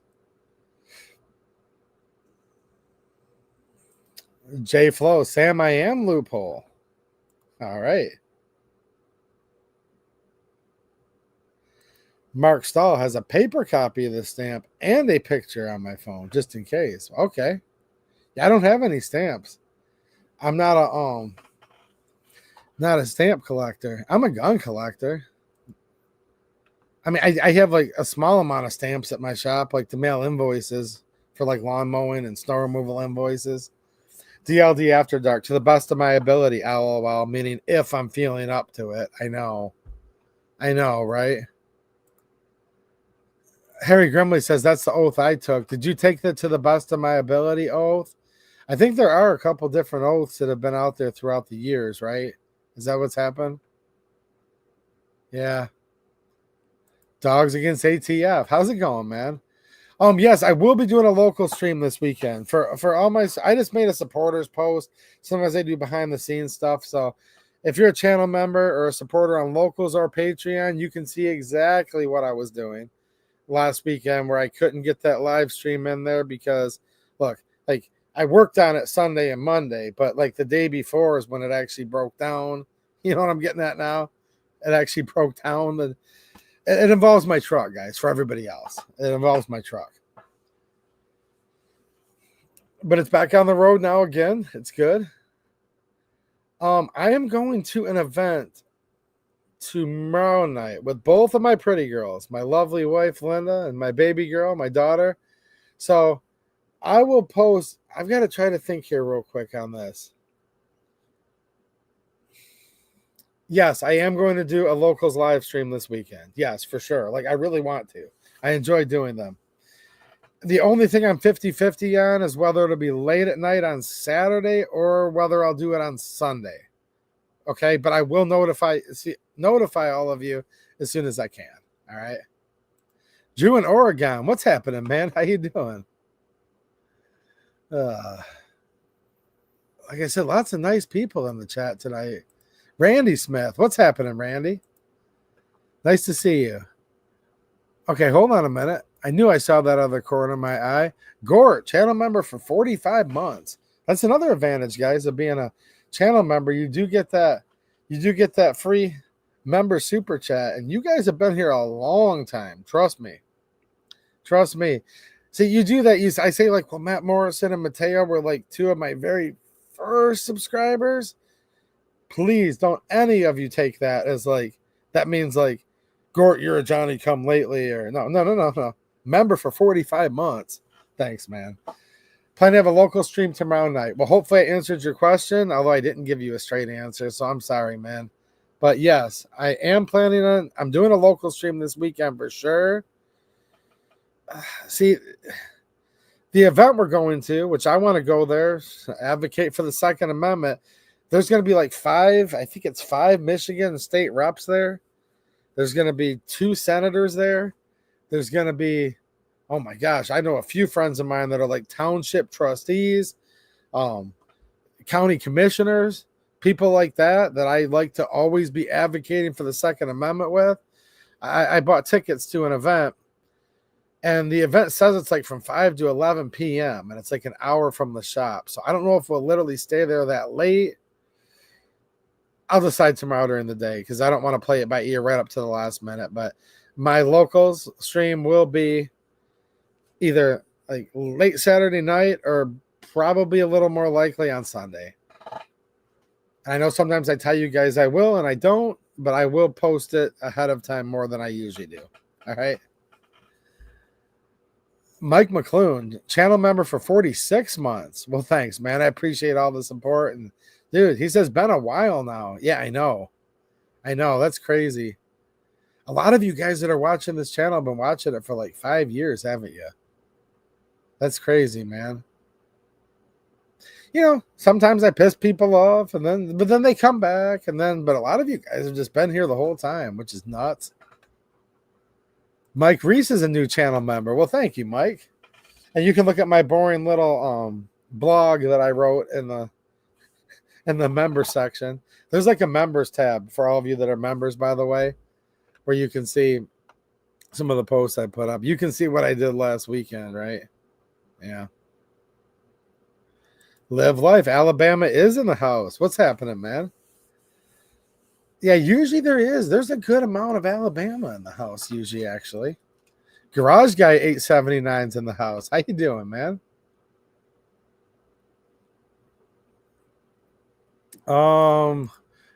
Mark Stoll. So will we be able to manufacture silencers with the full HPA passes? Maybe, but maybe not, because it's supposed to become a GCA item from what I understand.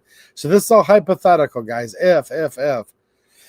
According to Michigan law, no. And even when you factor in the Attorney General's opinion, now this is convoluted here. In my opinion, even after reading the Attorney General's opinion, okay, on silencers in Michigan, probably not, no.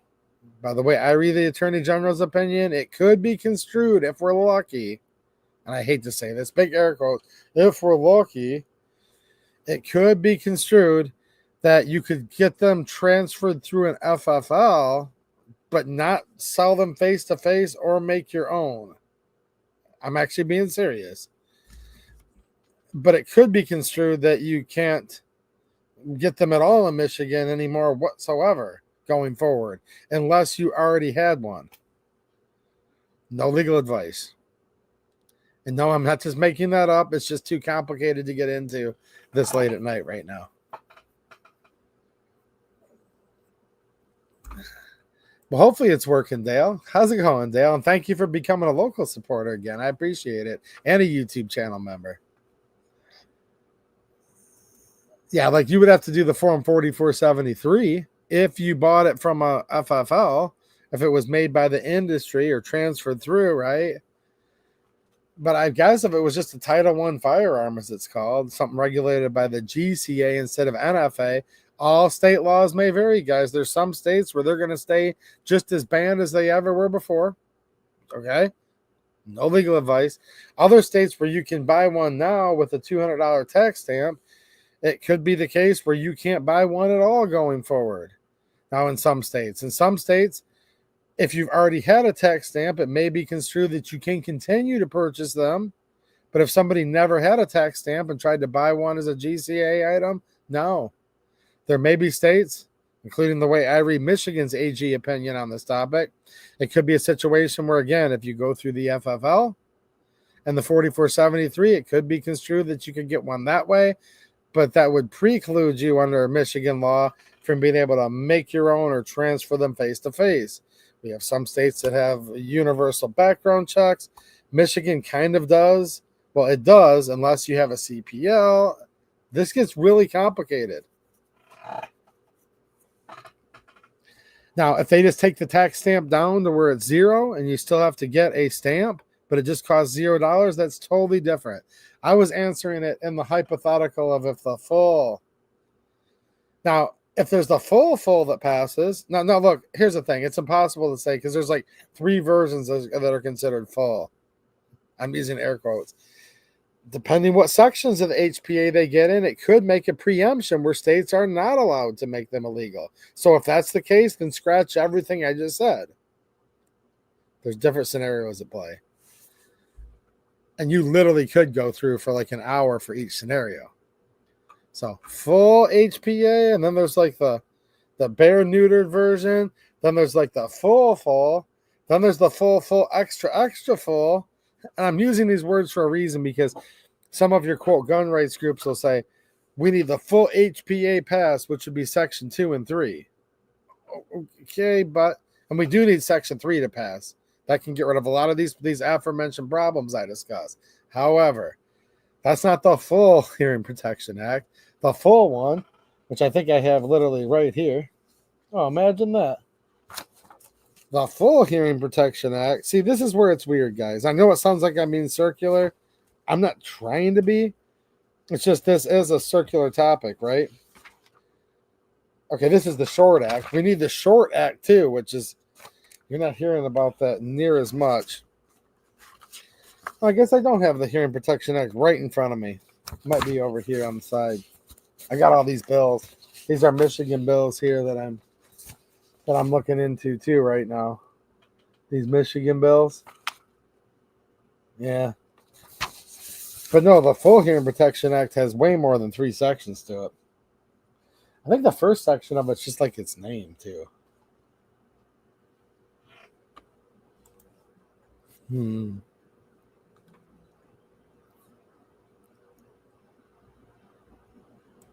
Fire Rodder, what's happening, Fire Rodder? How you doing, man?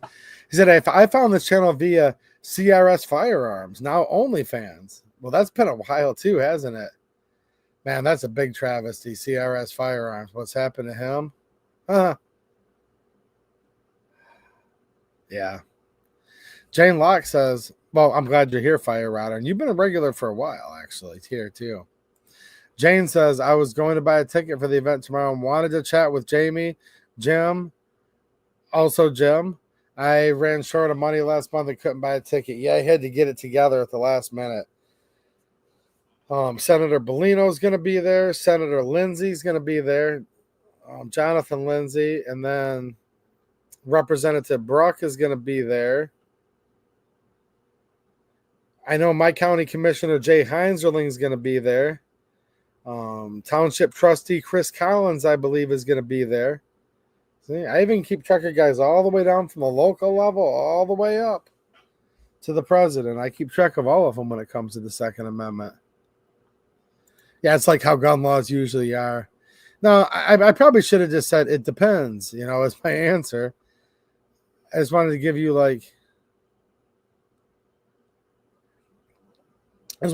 guys a little more. It depends on what you mean by the full HPA, unfortunately. We'll have to see what happens. I don't think that this stupid bird rule should come into play for any of it. I'm just telling you that I'm hearing that it's going to come into play. Not because I want it to.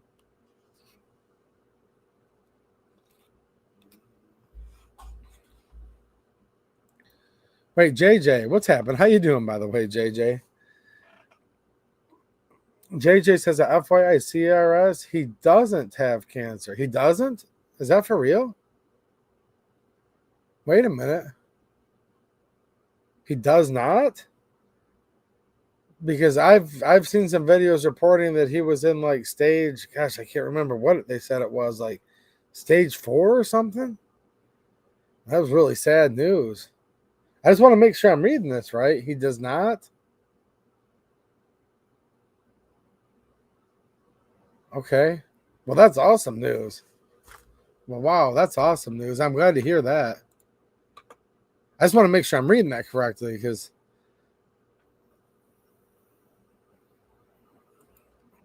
state laws can be challenged in court. That's true. A lot of times. Good luck with that, though. It can take a while. Here's the crazy part, guys. GOA starts suing against the DOJ for 5 years for Michigan. And then there was another issue with Alabama. They just won. And that's why tonight I just got into this whole rabbit hole because it's man, just think about this. And no, you are right. They will be challenged in court. True. But what does that mean, though, right? Because now we have a situation where GOA, after 5 years, wins this issue with using a CPL in lieu of, license to purchase in lieu of a NICS check. Same thing in Alabama, your concealed carry permit and your concealed carry lifetime permit. These are qualifying alternatives to a NICS check. Major victory. And I just don't have as many Alabama viewers, although I do have some. The ones I do have, I like a lot. But look, let me know, Alabama, if you're watching. But I have a lot more Michigan viewers, and they're telling me, dude, a lot of FFLs just don't even care. So it's you win in court, and it takes 5 years. And I have no way of doing it. I don't even want to know how much money it costs to win a lawsuit that's tied up in federal court for 5 years. Wow. How many sleepless nights and whatever. How much, certain instances can ruin people's lives until 5 years later they get to finally prove their innocence. Because you guys know that's how it really works. And then what? You get a win and half the gun shops out there no, we ain't going to treat this as a win. We'll just do the background check anyways. Look, in some instances, just because they don't know yet. And in other instances, they just need it to sink in. However, unfortunately, in some instances, it's because a lot of FFLs are more jackboot than the ATF themselves. So it's you win, maybe, but even sometimes when you win, maybe it'll be followed, maybe it won't. Yeah, I know, right? Mike Reese says, I'm a Michigan man myself. Glad I found this channel. Well, I appreciate you being here, and I'm glad you found the channel as well. Daryl Seven says, I appreciate your diligence. Well, you're welcome. Thank you. Oh, I'm not familiar with the new channel. Okay. A new channel. Okay. Only fan. I get only tactical thing. I get it now. Okay. Okay. I gotcha.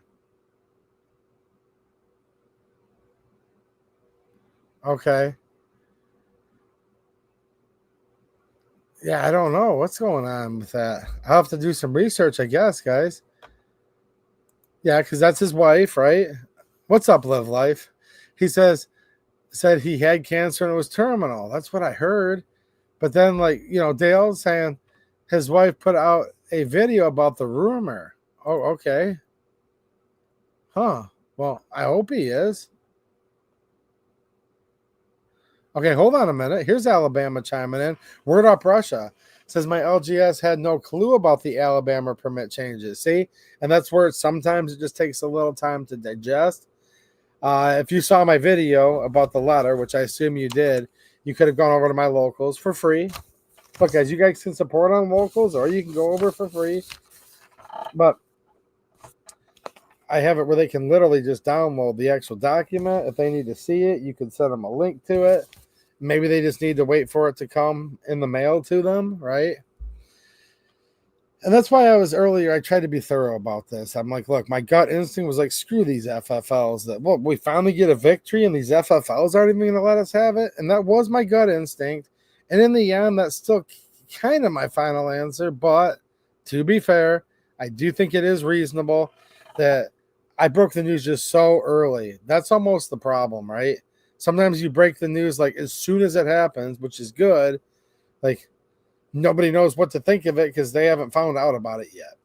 So I think a reasonable person would maybe, their FFL just hasn't gotten the memo yet, right? And I will give you guys more updates on this because I do have Mackenzie. He's the owner of Supermatch, okay? And he is, as of right now, using the CPL as a bypass. He may or may not be using the license to purchase as one in the near future. I don't know. I do know he had to look into some other things to see how that may or may not jive with everything else. And I will give the FFLs this. It is complicated. That's true. It is. But I would hope they're not going to be more restrictive than what the government has to. And then there's your big corporate ones, your big corporate companies where they have to literally go through. Their team of lawyers has to look at it. They may do the 4473s on software. They may literally have to pay a programmer to reprogram their POS, their point of sale terminals to where there's a spot where they can put in the CPL info. So to keep that in mind, like your Cabela's, your Bass Pros, those type of companies. I have no idea. I'm not speaking for them. Nobody here is. But even if they are all for it, let's just say they'd be happy about the NICS bypass. I have no idea if they are or aren't. It still may take them weeks or months and months before they're accepting it just because that's how slow a big company moves. Again, I was told maybe software would need reprogrammed. They may have to have a corporate meeting about it. Maybe the legal team would have to get involved and give them their guidance. So these huge corporations, I would expect them to probably be moving the slowest on this. And I would also think there's a decent likelihood that a lot of the big box stores that have FFLs will probably never abide by this new determination, and you'll still have to keep doing background checks forever. But if that ends up being the case, you will decide whether you want to shop there or not, right? So there you go. What's up, Adam? How you doing? Tad saying, go Trump. What's up, Tad? All right, Mateo, I'm getting ready to jump off myself, actually. I need to jump off and get myself a bite to eat and still finish unloading my truck, actually. So nice to see all of you tonight. I appreciate you all hanging out. And it looks like at the very end here, we have another super chat from Mike Reese with a $5 super chat and a channel member. It says, all gun laws are illegal. Yes, we completely agree. No laws shall override our constitutional rights. Stand as one, or we all fall together. I agree. I agree. Hey, actually, he's paraphrasing a quote for Harry Grumley out there. Benjamin Franklin, right? We can stand together or we'll certainly hang separately. He says, God bless all. Well, God bless you too. And God bless all of you, actually. Glad to see you all tonight. And thank you, Bill Alexander. I appreciate it, man. And Bill Camperus with some of the channel member emojis at the last minute. And thank you, Gort. I appreciate the kind words. Jane Locke just had a few club crackers with peanut butter. Let's go, Jane. Sounds good. All right, guys, I'm out of here. Thanks for watching, and have a good one.